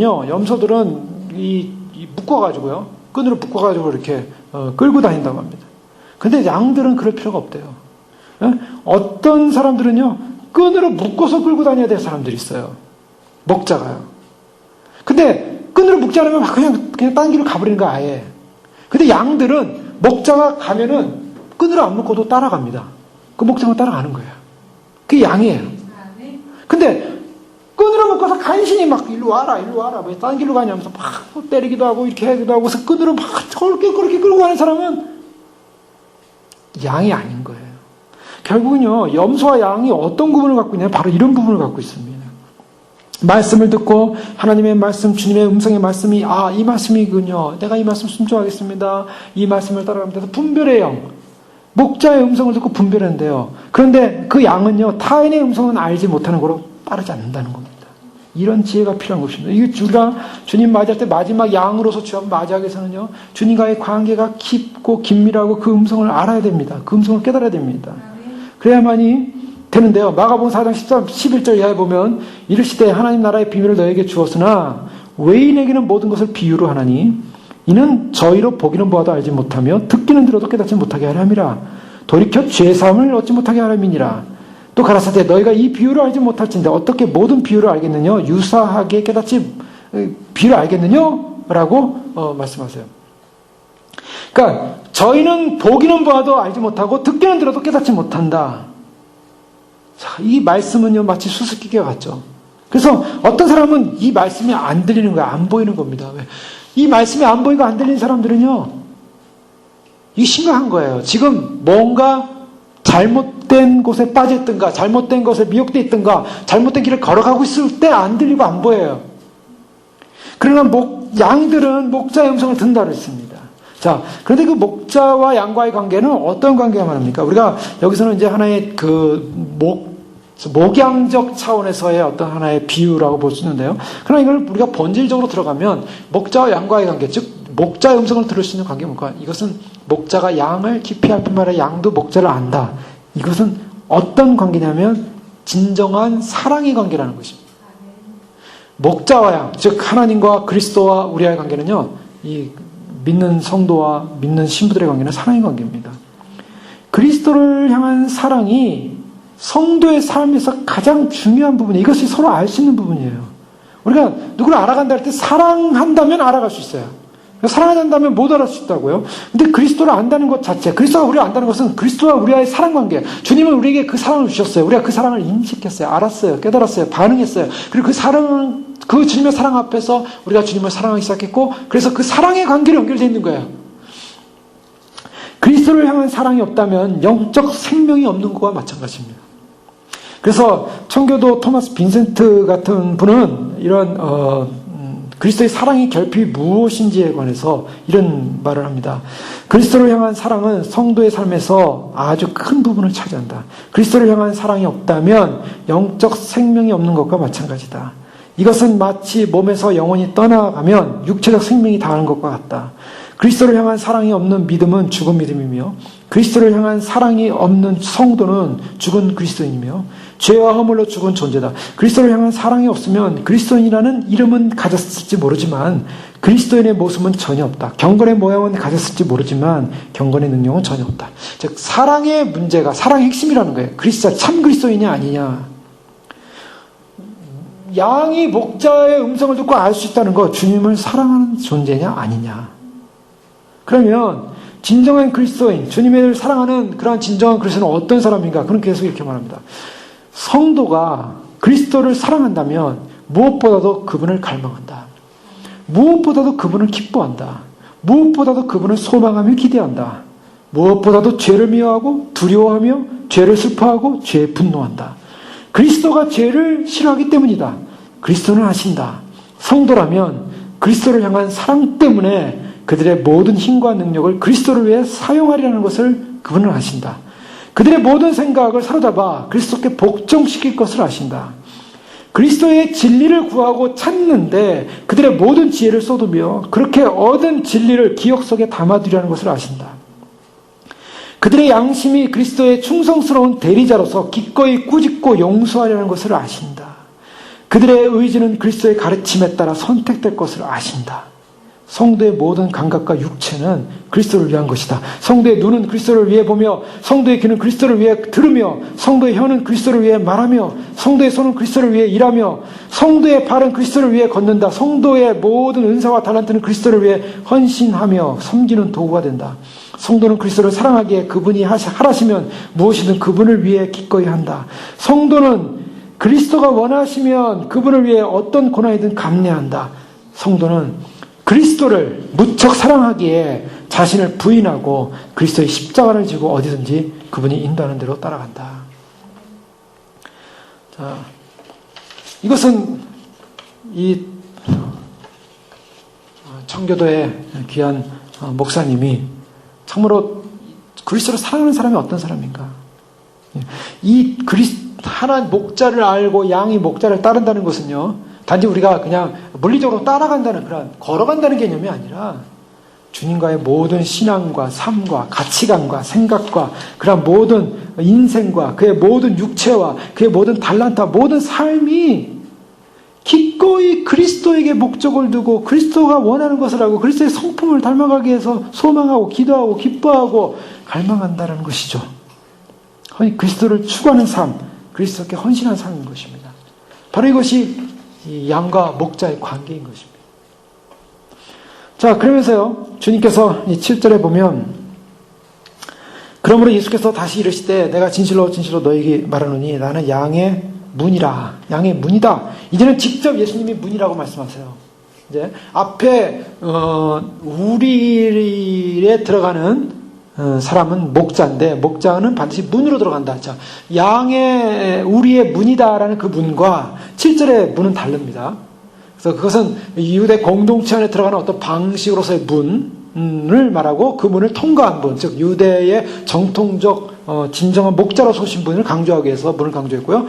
이 7절에서는 예수님 자신이 문이라고 말하고 있습니다. 양들이 들어가는 문. 그럼 양들이 들어가는 문은 뭘까? 바로 양들이 그 문을 통해서 어디로 들어갑니까? 바로 하나님 나라. 바로 주님 주시는 천국, 하나님 나라에 들어가는 문으로서의 예수님을 말씀하고 있어요. 그래서 진정으로 구원받는 구원의 방법이 뭔가? 바로 예수 그리스도라는 것입니다. 예수님은 나는 구원이다 이런 말을 하고 있어요. 내가 너희에게 말하노니 진실로 진실로 너희에게 말하노니 나는 양의 문이라. 그러면서 진정으로 구원의 주권자는 바로 예수님이신데 그건 또 8절에 이런 말씀하시죠. 나보다 먼저 온 자는 다 절도요 강도니 양들이 듣지 아니하였느니라. 내가 문이니 누구든지 나로 말미암아 들어가면 구원을 받고 또 들어가면 하면 꼴을 얻으리라. 도둑이 오는 것은 도둑질하고 죽이고 멸망시킬 뿐이요 내가 온 것은 양으로 생명을 얻게 하고 더 풍성히 얻게 하는 것이라. 이것은 무엇을 비교하고 있냐면 아까 그 도둑, 절도, 강도 다 바리새의 유대 지도자들을 말하고 있죠. 자, 그들이 먼저 왔지만 그들이 먼저 권위를 행사하고 있지만 그들은 도둑질하고 죽이고 멸망시키고 있는 존재들이다. 저들은 문제가 있다. 진정으로 구원은 나다. 지금 예수님이 자신이 구원자라는 것을 지금 말씀하고 있는 것이죠. 자, 마태복음 23장에 보면 바로 예수님께서 이 먼저 온 자들, 절도의 강도를 이렇게 얘기합니다. 마태복음 23장 13절에 화 있을 진저 외식하는 서기관들과 바리새인들이여 너희는 천국 문을 사람들 앞에서 닫고 너희도 들어가지 않고 들어가는 자도 들어가지 못하게 해놓는다. 천국 문을 갖다가 앞에서 가지고 문을 닫고 자기도 안 들어가고 못 들어가게 하는 거예요. 예수님은 이 땅에 문으로 오셨는데 예수님을 통과하면 구원을 받는데 천국에 들어가게 되는데 이 먼저 온 절도 강도들은 천국을 못 들어가게 한다는 것입니다. 마태복음 23장 23절에 화 있은 자 외식하는 서기관들과 바리새인들이여 너희가 박하와 회당과 근처에 11절을 내되 율법에 더 중한 바 의와 인과 신은 버렸도다. 그러나 이것도 행하고 저것도 버리지 말아야 할지니라. 23장 24절에 소경된 인도자여 하루살이는 걸러내고 약대는 삼키는도다. 화 있을진저 외식하는 서기관들과 바리새인들이여 잔과 대접의 겉은 깨끗이 하되 그 안에는 탐욕과 방탕으로 가득하도다. 먼저 소경된 바리새인아 너는 먼저 안을 깨끗이 하라. 그러면 겉도 깨끗이 하리라. 또 뱀들아 독사의 자식들아 너희가 어떻게 지옥의 판결을 피하겠느냐. 예수님께서요 이 먼저 온 자들 도둑 그 다음에 강도 이 표현을 할 때 바로 이 표현의 대상은 누구였냐면 바로 외식하는 서기관과 바리새인들이었어요. 이 외식한과 서기관과 바리새인들은 바로 양들을 죽이고 천국에 못 들어가도록 막고 그리고 그들이 정말 이와 같은 악한 행위를 하는 그러한 거짓 문을 갖다 막고 있는 존재다. 예수 그리스도를 막고 있는 존재다. 예수님께로 가지 못하게 하는 존재요. 빼앗는 존재요. 그리고 살인하는 존재요. 탐욕과 방탕으로 가득한 존재요. 지옥의 판결을 어떻게 피하겠느냐. 그런데 이것은요 세례요한도 마찬가지였습니다. 세례요한도 마태복음 3장 7절에 요한이 많은 바리새인과 사두개인이 세례 베푸는데 오는 것을 보고 이르되 독사의 자식들아 누가 너희를 가르쳐 임박한 진노를 피하라느냐. 독사의 자식들아 너에겐 심판이 임할 것이다. 바울도요 고린도서 11장 13절에 저런 사람들은 거짓 사도요 게으르의 역군이니 자기를 그리스도의 사도로 가장하는 자들이니라. 이것이 이상한 일이 아니라 사단도 자기를 광명의 천사로 가장하나니 그러므로 사단의 일꾼들도 자기를 의의 일꾼으로 가장하는 것이 또 큰 일이 아니라 저희의 결국은 그 행위대로 되리라. 오늘날이요 이것이 만약 구원이 있다 여기에 구원이 있다 여기에 구원이 있다 이 방법이 구원이다 라고 하면서요 사단이 광명의 천사로 나타나가지고요 거짓 정보들을 줘요. 저희가 그동안 주님 모습 준비하면서 그러한 많은 사례들을 우리가 경험해봤습니다. 사단이 마지막 때 사람들을 속이면서 예수 그리스도를 믿고 그분의 성품을 닮아가고 그분 안에 들어가는 것이 최종적인 목적이고 거기서 그 주님과의 관계를 깊이 유지하는 것에 목적을 두는 것이 아니라 어떤 방식을 행하라, 어떤 것을 행하라, 어떤 것을 행하라. 그래서 유대 율법제가 다시 회귀도 들어오면서 무슨 음식을 먹어라, 무슨 행위를 해라, 무슨 절기를 지켜라, 뭐를 해라. 이런 소위 말해서 유대 율법제로 들어와 사람들을 묻기 시작하고 그것이 마치 너희가 거룩해지는 것이다. 그것이 마치 너희가 정결해지는 것이다. 그것이 마치 뭐가 되는 것이다. 이런 식으로 복음을 흐리기 시작했고요. 또 심지어는 환상 중에 나타나가지고 주님이 이렇게 하라고 했다 저렇게 하라고 했다. 그래서 온갖 세속적 방법에 무슨 귀신적 미신적 방법에 무슨 오컬트를 행하면서 그것이 마치 주님의 신부로서 단장하고 준비하는 것이냐 그렇게 해야 돼야만이 정결함을 얻는 것이냐 그렇게 행동하는 것들 이것이 바로 광명의 천사로 가장한 사단의 일꾼들이 의의 일꾼으로 가장해서 거짓 사도요. 그래서 오늘날 신사도 운동을 보십시오. 신사도 운동에서 나온 결과들이 뭐냐면 올리브 기름 가다가 뿌리고 무슨 나파에서다가 나파를 뿌리고 올리브 기름 발라서 모든 곳에 여기도 마귀가 있다는 거예요. 그래서 올리브 기름을 바르면은 마귀가 떠난다는 거예요. 저주를 없앤다는 거예요. 가는 곳마다 올리브 기름을 발라야 되고요. 날마다 주님이 성찬을 좋아하니까 집에 가서 밤마다 떡과 포도주를 갖다가 날마다 혼자서 성찬을 하라고 하면서 정결해지라고 하고요. 그런 걸 또 가르쳐요. 그래서 주님 오심을 준비하는 그런 분라고 말하진 분들이 그런 걸 가르쳐가지고 성도님들한테 그걸 하라고, 교회 주변에 이 저주가 있으니까 땅을 갖다 저주를 풀어야 된다 그래서 올리브를 갖다 부리고 뭐 이런 사례들, 자, 그런 사례들이 뭐 많이 아니라 한 번 구원, 영원한 구원. 그래서 한 번 구원이면은 이미 우리는 이미 모든 죄로부터 해방됐기 때문에 더 이상 회개할 것이 없다. 완전히 그 구원파의 다락방, 구원파의 이론을 가지고 와서 주님 오심을 소망하고 갈망하고 두렵고 떨림으로 그날을 기뻐하며 참으로 죄에 대해서 우리가 멀리 떨어지며 우리를 성화와 거룩함을 위해서 달려가고 죄와 사단과 악한 영에 대해서 싸워야 되는 이런 영적 전투의 그런 모든 열정을 다 없애버리는 거죠. 그러면서 우리는 다 해방됐다. 우리는 다 구원받았다. 그럼 여기가 완전히 구속받은 사람이에요. 알면 이 땅에 성화는 없고 칭의와 성화를 갖다가 분별하지 못한 채 아주 분리를 해버리는 영지주의 행동. 영지주의는 영적인 것은 좋고 육적인 것은 문제가 있다. 그래서 육적인 것은 죄로 타락한 것이기 때문에 그것은 죄로 짓는 것은 더 이상 죄라고 얘기하지 않아요. 육체의 죄는. 영이 구원받으면 된다. 그리고 영과 혼이 구원받으면 되는 거니까 육체와 전혀 상관없고 우리의 혼마저도 주님께서 다 우리를 구원하시는 거니까 그런 문제니까 우리는 다 구원받는다. 이런 식으로 이 영과 육을 분리해버리는 이 영지주의, 오늘날 영주주의, 이세벨의 영들,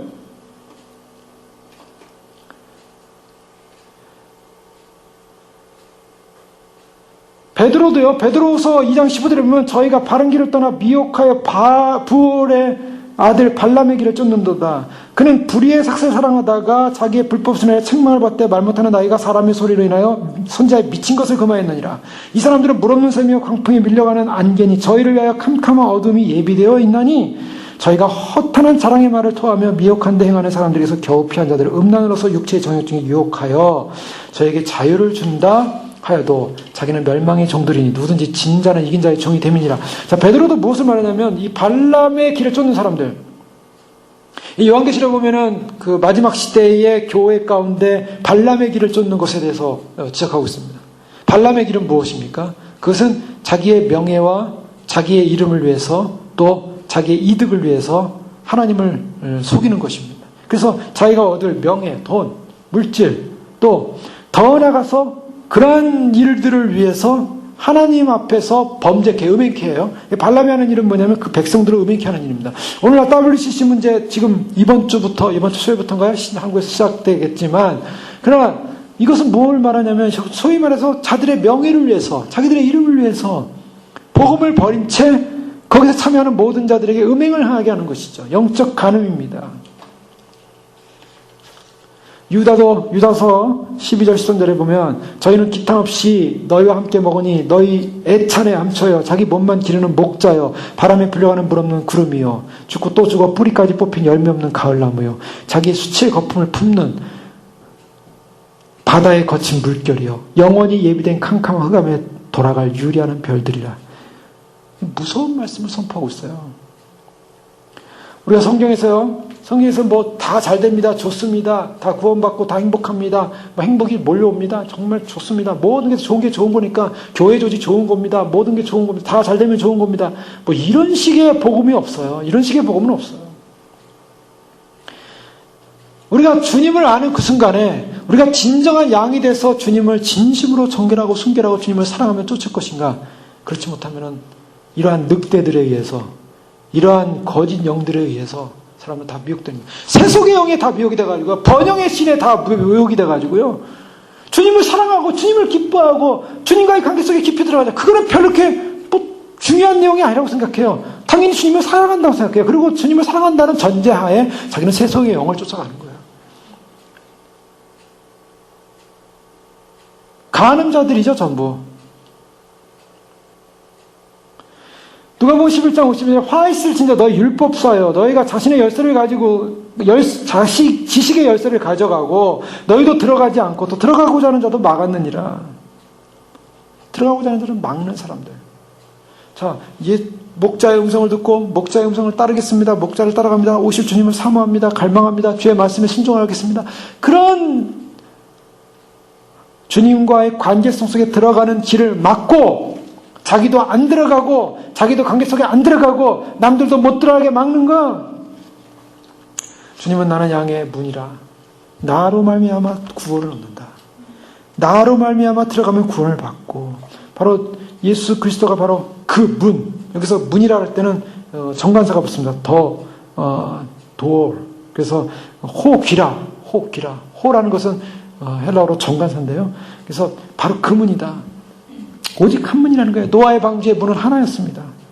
하나님이 문은 하나로서 예수 그리스도의 이름, 예수 그리스도로 말미암아 구원을 받고 예수 그리스도의 구원의 길, 다시 오시는 예수 그리스도를 맞이하는 것도 구원은 하나인 것입니다. 예수님이요 한 분이신 구원이신 그분이 오시는데 다른 구원의 길이 없습니다. 사람들이 예수님이 오신다는데 그걸 가볍게 여겨요. 왜 가볍게 여깁니까? 구원에 관심이 없어요. 이미 음행하고 있기 때문에 배부르고는요. 세상에 배부르고 물질에 배부르고 세상 환경에 배부르고 그러니까 예수님이 오신다는 그 절대적인 그 구원의 문에 대한 기대가 없는 거예요. 고린도후서 6장 2절에 가라사대 내가 은혜 베풀 때 너를 듣고 구원의 날에 너를 도왔다 하였으니 보라 지금 은혜 받을 만한 때요 보라 지금은 구원의 날이로다. 왜 구원의 날입니까? 예수 그리스도를 믿고 그분 안에 머무는 그 구원의 영광의 날. 근데 그 구원의 날은요 영원하지 않아요. 구원의 날이 끝나면은 진노의 큰 날이 임하게 됩니다. 심판이라는 것은 바로 양면성이에요. 누구에게는 맹인되게 하고 누구는 눈을 뜨게 하고. 주님은 내가 문이고 내가 구원이고 생명이고 바로 지금 나보다 먼저 온 자들, 저 절도 강도, 저 바리새인들, 저 서기관들, 저 사두개인들 저들 따라가면 다 죽는다.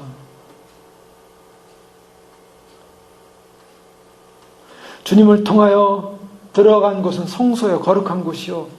우리가 주님은 문이다. 이 문은 다른 의미라면 또 그 신성, 예수 그리스도의 신성을 또한 표현하고 있습니다. 시편 118편 20절에 보면 이는 여호와의 문이라 의인이 그리로 들어가리로다. 여호와의 문이라 나는 양의 문이라. 그러니까 하나 문이다라고 했을 때는 그 여호와의 문인 거예요. 하나님의 신성, 그분이 신성이에요. 마태복음 7장 13절에도 좁은 문으로 들어가라. 사실 좁은 문으로 들어가는 건 예수 그리스도 안으로 들어가는 것입니다. 예수님과 함께하는 거예요. 10장 16절에 보면 또 우리의 들지 아니한 다른 양들이 내게 있어 내가 인도하여야 할 터이니 그들도 내 음성을 듣고 한 무리가 되어 한 목자에게 있으리라. 이 무슨 말씀입니까? 예수님은요 이 유대교라는 우리 안에 있었던 사람들에게서 이제 그들을 끌어내고 우리의 들지 아니한 양들이 있다 그랬습니다. 이것은 바로 이방인을 말하고 있어요. 예수님은 이방인들도 인도에서 한 목자에게 한 음성, 한 무리가 되도록 앞으로 이방인과 유대인이 한 무리가 될 것을 미리 말씀하고 있어요. 그러면서 우리에게 진정한 꼴을 먹으면서 양식을 주면서 생명을 주면서 위로하시는 주님. 그러면서 주님이 11절에 나는 선한 목자라. 자, 예수님이 나는 양의 문이라 7절에 말씀했죠. 이제는 선한 목자로 나오십니다. 예수님 그분이 구원의 길이라고 하셨고요. 이제는 예수님 자신이 목자라고 하실 때는요. 그 다음에 따르는 부연 설명이 나와요. 11절에 선한 목자는 양들을 위하여 목숨을 버린다. 자, 나는 양의 문이다라는데 나를 통해 구원받는데 그러면 그 문이 하는 일이 뭐냐는 거죠. 그 문은 선한 목자라는 거예요. 사실. 그 선한 목자가 하는 일은 뭐냐는 것입니다. 그 선한 목자가 하는 것은 생명을 버린다는 것입니다. 선한 목자라는 것은 다른 표현으로 하면 메시아적 예수 그리스도의 신성을 말하고 있어요. 고린도서 1장 15절 이하의 말씀에 보면 예수님께서는 바로 그 같은 신성을 가지시고 오셨다고 말하고 있어요. 그는 보이지 않는 하나님의 형상이요 모든 피조물보다 먼저 나시니니 만물이 그에게서 창조되되 하늘과 땅에서 보이는 것들과 보이지 않는 것들과 혹은 왕권들이나 주권들이나 통치자들이나 권세들이나 만물이 다 그로 말미암고 그를 위하여 창조되었고 또한 그가 만물보다 먼저 계시고 만물이 그 안에 함께 섰느니라.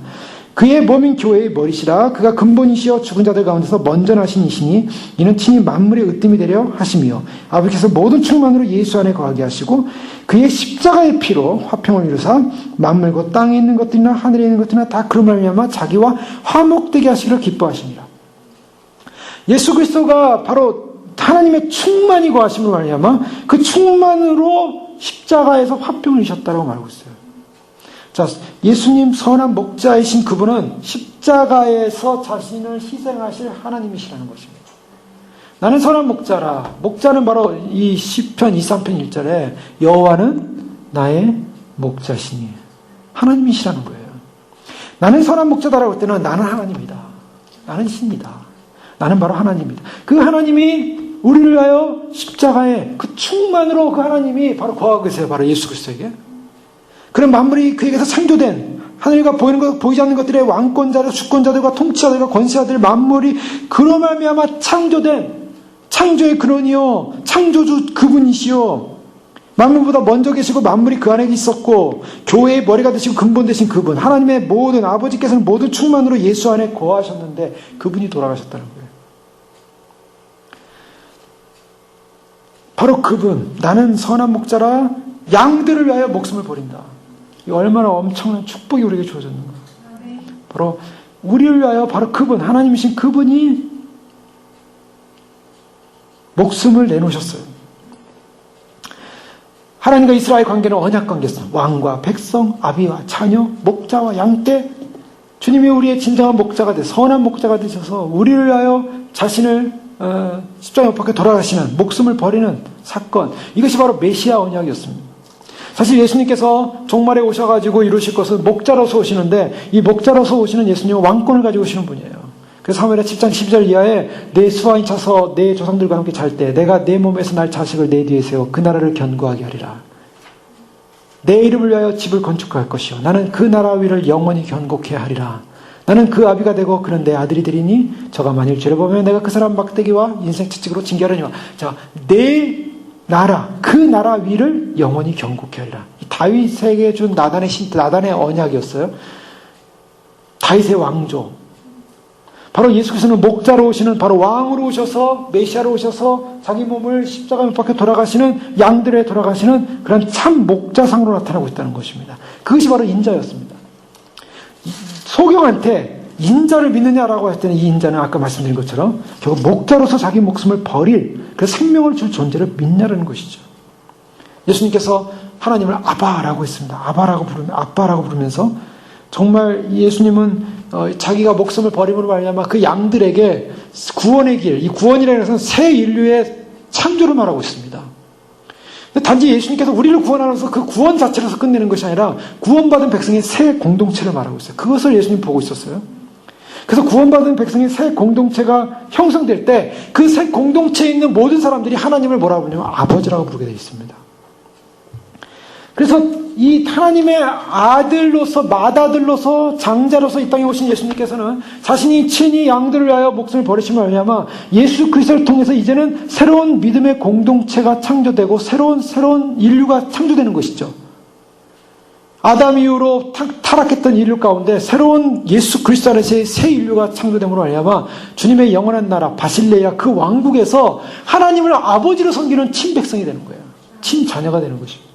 바로 그 일을 위해서 주님이 오셨고 바로 그 일을 행하시겠다는 것입니다. 그래서 내가 목숨을 버린다라는 것은요 메시아상에 대한 완전한 전환이었어요. 당시의 사람들은 메시아상은 오셔가지고 다윗의 왕조를 잇는 바로 왕권자가 와서 로마의 정부로부터 압박으로부터 핍박으로부터 해방시켜주는 정치적인 해방을 원했지만 그러나 예수님은 자신의 목숨을 주심으로 말미암아 새로운 새 언약의 백성으로 이루어지는 새로운 나라를 말씀하고 있었던 것입니다. 그래서 본디오 빌라도가 예수님께 와서 네가 진정으로 왕이냐? 그랬을 때 예수님이 내가 왕이다. 그러나 내 나라는 이곳에 있지 않다. 본디오 빌라도가 거기서 죄를 발견할 수 없었어요. 예수님은 이 땅에서 정치적 해방을 위한 로마 정부를 무너뜨리고 로마 황제를 죽이고 예수님이 왕권자로서 이 땅에 존재하는 것이 아니라 예수 그리스도의 죽음을 통해서 그 죽음을 믿는 모든 양들을 새 언약의 백성으로 만드셔서 하나님 나라의 영원한 새 언약의 그런 정말 백성으로 또 자녀로서 구원의 영광 가운데 이를 있게 하실 그런 영광스러운 통치를 예비하시면서 그렇게 목숨을 버리는 존재라는 것이죠. 바로 메시아는 어떤 분인가? 목자로 오신 메시아는 어떤 분인가? 우리 죄 때문에 바로 양들을 위하여 죽는 목자다. 목숨을 버리는 것이다. 자, 이 목숨을 버리는 십자가는 무엇을 말하고 있습니까? 하나님을 계시하시는 것이라고 했습니다. 지난 시간에 하나님의 계시의 빛에 관해서 얘기했는데요. 예수님이 바로 하나님을 십자가가 하나님의 본질을 드러내고 있어요. 그래서 대속적 죽음을 통하여 우리를 구속하신 하나님의 사랑. 예수님은 그래서 십자가에 못 박혀 돌아가시고 죽음과 부활을 통해서 메시아로서의 자신의 할 일을 증거하셨습니다. 그러니까 예수 그리스도의 이와 같은 하나님의 계시의 사건, 자신을 위하여, 병든 자를 위하여, 죽은 자를 위하여 자신이 십자가에 못 박혀 돌아가시는 그런 사건을 믿는 사람은 눈을 뜬 것이고 믿지 못하는 사람은 소경이 되는 것이고, 대속적 새 언약을 십자가를 통해서 하나님의 거룩한 사랑을 발견한 사람은 하나님을 아버지라고 부르고 그분의 사랑 앞에 무릎 꿇는 것이고, 그렇지 못한 사람은 하나님의 십자가, 예수 그리스도의 십자가가 아무것도 아니고 무시해야 될 것이고 가치 없는 것이고, 고린도전서에 보면요, 1장 18절에 보면 십자가의 도가 멸망하는 자들에게는 미련한 것이요 구원을 받는 우리에게는 하나님의 능력이라. 내가 지혜 있는 자들의 지혜를 멸하고 총명한 자들의 총명을 펴리라. 지혜 있는 자가 어디 있느냐, 선비가 어디 있느냐, 이 시대의 변론가가 어디 있느냐. 하나님께서 이 세상의 지혜를 미련하게 하신 것이 아니냐. 하나님의 지혜에 있어서는 이 세상이 자기 지혜로 하나님을 알지 못하므로 하나님께서 전도에 미련한 것으로 믿는 자를 구원하시기를 기뻐하셨느니라. 이 십자가의 지혜가 어떤 것인가? 세상의 지혜와 비교할 수 없다는 것을 말하고 있어요. 십자가는 하나님을 드러내는 계시의 빛이었고 구원의 능력이었습니다. 바울은 그것을 알고 있어요. 고린도전서 2장에 넘어가면요, 계속 바울은 계속 이렇게 합니다. 2절에 보면 내가 너희 중에 예수 그리스도와 그가 십자가에 못 박으신 것 외에는 아무것도 알지 아니하기로 작정하였는데 내가 너희 가운데 거할 때 약하고 두렵고 심히 떨었노라. 내 말과 내 전담이 설득력 있는 지혜의 말로 하지 아니하고 다만 성령이 나타나심과 능력으로 하여 너희 믿음이 사람의 지혜에 있지 아니하고 다만 하나님의 능력이 있게 하려 함이라.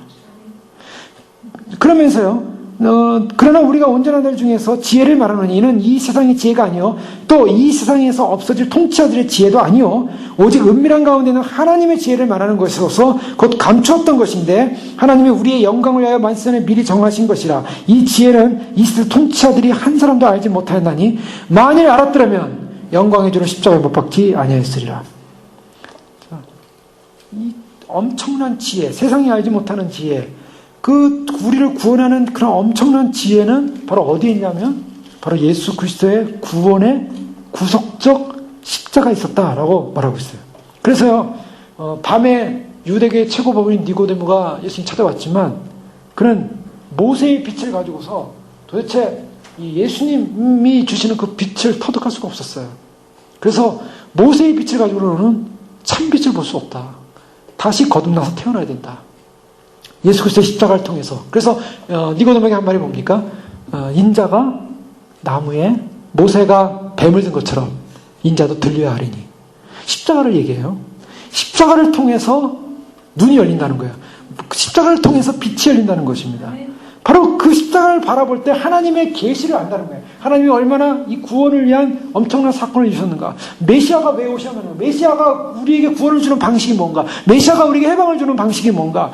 메시아가 이 땅에 와서 참된 목자로서 하나님으로서 양들을 위하여 양들을 해방시키는 방법이 뭔가. 그 십자가라는 것입니다. 그러나 사꾼이나 이리들은 바로 그와 같은 십자가를 지지 않는다는 것이죠. 그래서 양들의 목숨을 버릴 수도 없고 생명을 줄 수도 없고 오히려 양들이 그 십자가를 바라보는 목자를 따라가려고 할 때 그 목자를 따라가는 걸 막는다는 것입니다. 히브리서 13장 20절에 예수님 이렇게 말씀하십니다. 양의 큰 목자이신 우리 주 예수를 영원한 언약의 피로 죽은 자 가운데서 이끌어내신 평강의 하나님이. 자, 우리 주 예수가 어떤 분이십니까? 양의 큰 목자, 영원한 언약의 피로 죽은 자 가운데서 우리를 이끌어내셨습니다.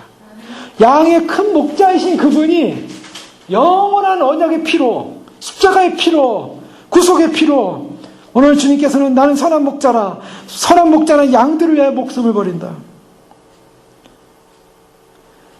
나는 선한 목자고 그 양들을 위해 목숨을 버리는 그 목숨을 버린 사건을 아는 것, 그들은 바로 15절에 14절에 나는 선한 목자라 나는 내 양을 알고 양도 나를 아는 것이 아버지께서 나를 아시고 내가 아버지를 아는 것 같으니 나는 양을 위하여 목숨을 버리노라. 십자가에 못 박혀서 양들을 위하여 목숨을 버리시는 목자이신 우리의 큰 목자이신 예수님, 그 언약의 피로서 우리를 구속하신 예수님, 그 십자가로서 하나님을 계시하신 그 사랑을 계시하는 예수님, 바로 내가 문이고 네 문을 통과해야 이 구속의 십자가의 영광의 계시를 알고 믿고 그 피를 의지하고 통과해야 구원이 있다. 그것이 참된 목자다. 양들은 바로 그 목자를 알아본다. 그런데 그 목자가요, 거기서 십자가로 끝난 것이 아니었어요. 베드로전서 5장 4절에 우리 목자는 이렇게 말씀하십니다. 베드로전서 5장 4절 말씀. 그리하면 목자장이 나타나실 때 시들지 아니하는 영광의 면류관을 얻으리라. 아멘. 목자장이 나타나실 때. 그 목자는, 우리의 큰 목자신 예수님은 양들을 위하여 목숨을 버리시고 하나님을 계시하시고 새 언약의 중보자로서 또 대속을 이루셔서 메시아로서 목자로서의 사명을 감당한 십자가를 지셨어요. 바로 요한복음 10장은 바로 그것을 말하고 있습니다. 목자는 십자가를 말하고 있어요. 주님은 양을 위하여 자기 목숨을 버리는 죽음 가운데는 선한 목자라고 말하고 있습니다. 아름다움, 선하다는 이 표현은요, 더 원어적으로 보면 아름다운 목자예요. 정말 우리를 위하여 모든 것을 버리시는 바로 그 아름다운 목자 예수님. 그 목자장이 메시아가 다시 오신다.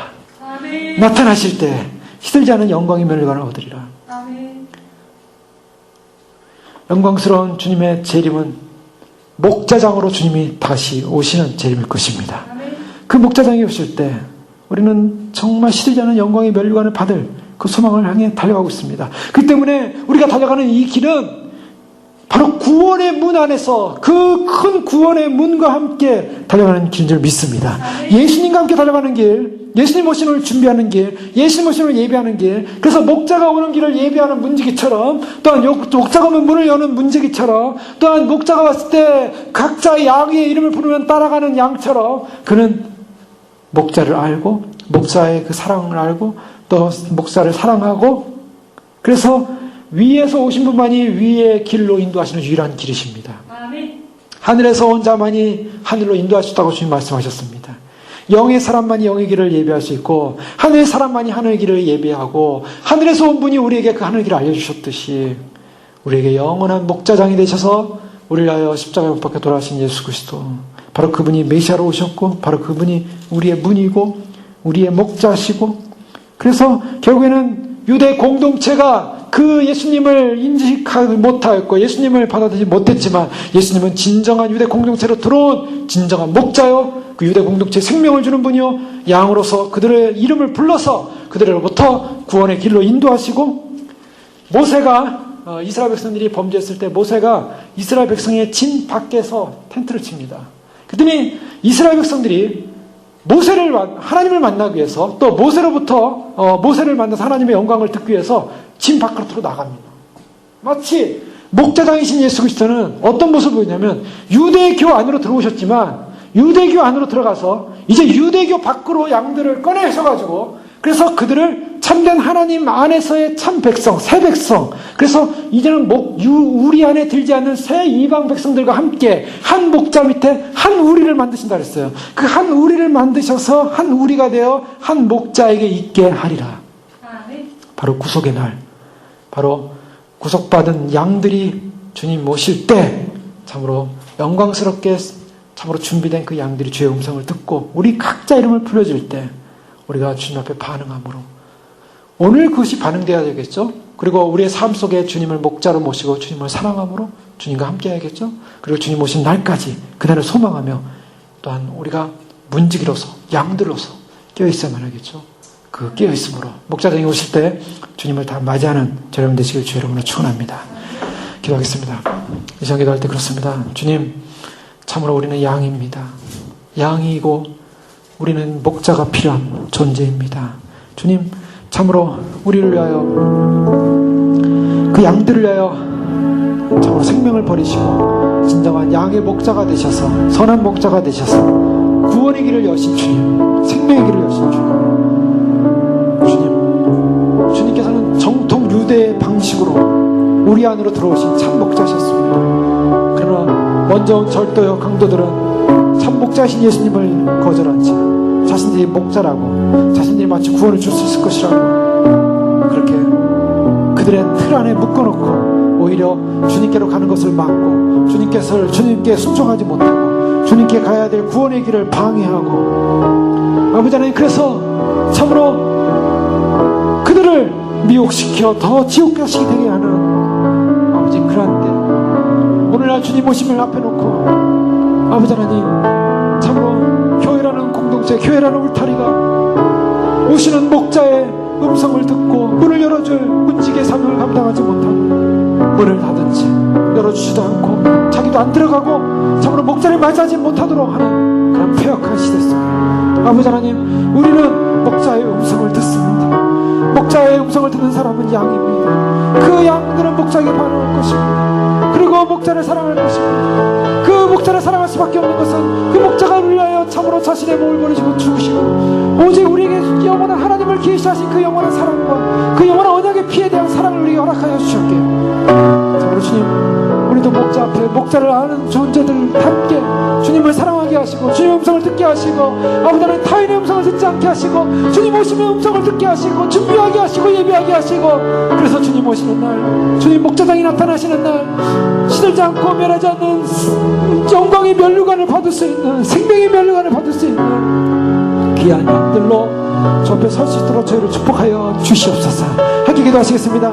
존귀하신 주님 감사합니다. 참으로 나는 참으로 양의 문이라, 나는 선한 목자라. 참으로 목자는 양들을 위하여 목숨을 버리노라. 주님께서 아버지 하나님 양들을 위하여 자기를 희생하시고 아버지 하나님 진정한 양으로 참으로 양을 구원하실 참된 목자장으로 오셔서 아버지 우리를 구원하신 놀라운 사역을 감사합니다. 아버지 하나님 참으로 진정한 사랑을 베풀 수 있고 진정한 사랑을 줄 수 있는 아버지 하나님 참으로 주님, 그러한 하나님의 거룩한 은혜의 사랑 앞에 사랑을 받은 자 닿게 아버지 하나님 참으로 주님, 눈이 참으로 감겨서 소경이었던 사람은 참된 목자, 참된 참으로 양의 목자이신 주님을 발견했습니다. 그러나 아버지 하나님, 유대 전통주의는 결국 양 참으로 참된 목자를 발견하지 못한 채 저들은 아버지 하나님 화 있을진저 아버지 하나님 외식하는 서기관들과 바리새인들이여 저들은 참으로 주님, 참으로 주님 앞에서 인과 의와 신을 잊어버렸고 아버지 하나님 참으로 주님 외식과 아버지 하나님 참으로 주님을 예배하지 못한과 주님을 사랑한다고 참으로 사랑한다는 참으로 하나님을 사랑하고 섬긴다는 미명하에 아버지 하나님 참으로 주님 세상을 사랑하고 세상의 물질과 세상과 사랑과 세상의 명예와 세상의 것들로 가득 차서 아버지 하나님 참으로 주님 주 앞에 서지 못하는 그런 모습을 보게 됩니다. 주 하나님 아버지 하나님 참으로 불쌍히 여기시고 인도하여 주옵소서. 주님 오시는 영광이날, 주님 오시는 소망이날, 주님 오시는 참 진리의 날, 생명의 날, 주님을 맞이하기 부족함이 없도록 아버지 하나님 저희를 이끌어 주시옵소서. 아버지 하나님 참으로 주님 저희는 주님의 오심과 주의 나라를 소망하며 아버지 하나님 목자장이신 주님께서 오시는 날 주님을 맞이할 수 있어서 소망하며 달려가는 존재들이 됩니다. 주여 도우소서, 응답하소서. 마지막 그날이 승리의 날이고 마지막 그날이 영광의 날이고 마지막 그날이 생명의 날이니 아버지 하나님 결코 아버지 하나님 참으로 주님 우리에게 생명의 문이 되셔서 그 문을 통하여 영원한 문을 통하여 영원한 구원을 얻을 수 있는 저희들이 될 수 있도록 축복하여 주시옵소서. 이제 아버지 하나님 참으로 세상의 울타리, 세상의 울타리 아버지 하나님 세상의 울타리가 우리가 안전을 주는 것도 아니고 세상의 아버지 하나님 교회의 울타리가 우리에게 평안을 주는 것도 아니고 아버지 하나님 참으로 우리에게 참으로 주는 울타리는 생명의 양식이요 진리요 다시 오시는 영광의 주님을 맞이해야 될 길인 것을 알고 있사오니 주님 참으로 우리를 양으로 부르셔서 감사합니다. 아버지 하나님 참으로 주님 저희가 양이 되길 원합니다. 양으로서 주 앞에 서기를 원합니다. 아버지 하나님 참으로 주님 줄에 묶여서 끌려가는 염소들이 아니라 주의 음성을 듣고 아버지 하나님 참으로 주님을 만나 주님을 경배하며 경험하시는 주님을 예배할 수 있는 귀한 믿음의 승리자들로 축복하여 주시옵소서. 귀한 믿음의 승리자들로 역사하여 주시옵소서. 귀한 믿음의 아버지 하나님 승리자들로 주 앞에 설 수 있도록 하나님 아버지 축복하여 주시옵소서. 오늘 이끄신 주님을 찬양합니다. 영광 받아 주시옵소서. 오 주님, 우리를 인도하신 주님을 감사합니다. 주님께서 선한 목자로 오신 것은 분명한 목적, 우리를 위하여 목숨을 버리고자 하는 바로 메시아, 대속의 언약의 피로서 오신 다윗의 언약을 가지고 영원한 왕으로 오셨지만 그러나 우리에게 진정한 선한 목자가 돼서 양들을 위하여 목숨을 버리신 그 거룩한 사랑, 하나님의 그 사랑의 은혜를 계시하신 바로 주님을 찬양합니다. 주님 참으로 우리가 주님의 사랑을 알았기에 주님 오시는 그날까지 양이 되어 주님을 따르게 하시고 주의 음성을 듣게 하시고 주의 음성만 분별하게 하시고 그래서 주님 오시는 그날에 진정으로 주님을 사랑하는 자다운 사랑의 고백을 올려드리며 신부로서 주님을 맞이할 수 있도록 축복하여 주시옵소서. 목자장이 오시는 날 이제 임하고 있습니다. 다가오고 있습니다. 그러나 주님, 많은 사람들이 절도요 강도처럼 주님을 맞이하는 길을 막고 있고 참으로 맞이하는 사람들을 못 가게 하고 자신도 안 가고 있고 그래서 주님 모두가 참으로 주님 참으로 주님을 맞이하지 못하고 죽어가야만 하는 이 시대 가운데 아버지 하나님, 우리에게 생명의 문이 되셨고 양의 문이 되셨고 이제는 예수 그리스도를 통해서 진정한 구원이 있을 것을 말씀하시며 그 구원의 생명은 목자의 죽음을 통해서 참으로 이루실 것을 약속하셔서 주님을 통하여 이제 목자를 맞으러 들어가는 모든 심령과 그 사랑의, 그 십자가의 사랑을 갖고 들어가는 모든 심령 가운데, 양들 가운데 이제 오시는 주님을 맞이할 수 있는 기회와 길을 열어주셨사오니 이제 아버지 하나님, 우리 밖에서 우리를 불러내시는 목자의 음성을 듣고 주님을 쫓아가 아버지 하나님 이루실 영광스러운 새 언약의 백성들이 모이는 새 나라, 영광스러운 새 하늘과 새 땅에 그 영광스러운 언약의 신부가 모이는 바로 공중의 영광의 드림자리에서 아버지 동서남북 사방에서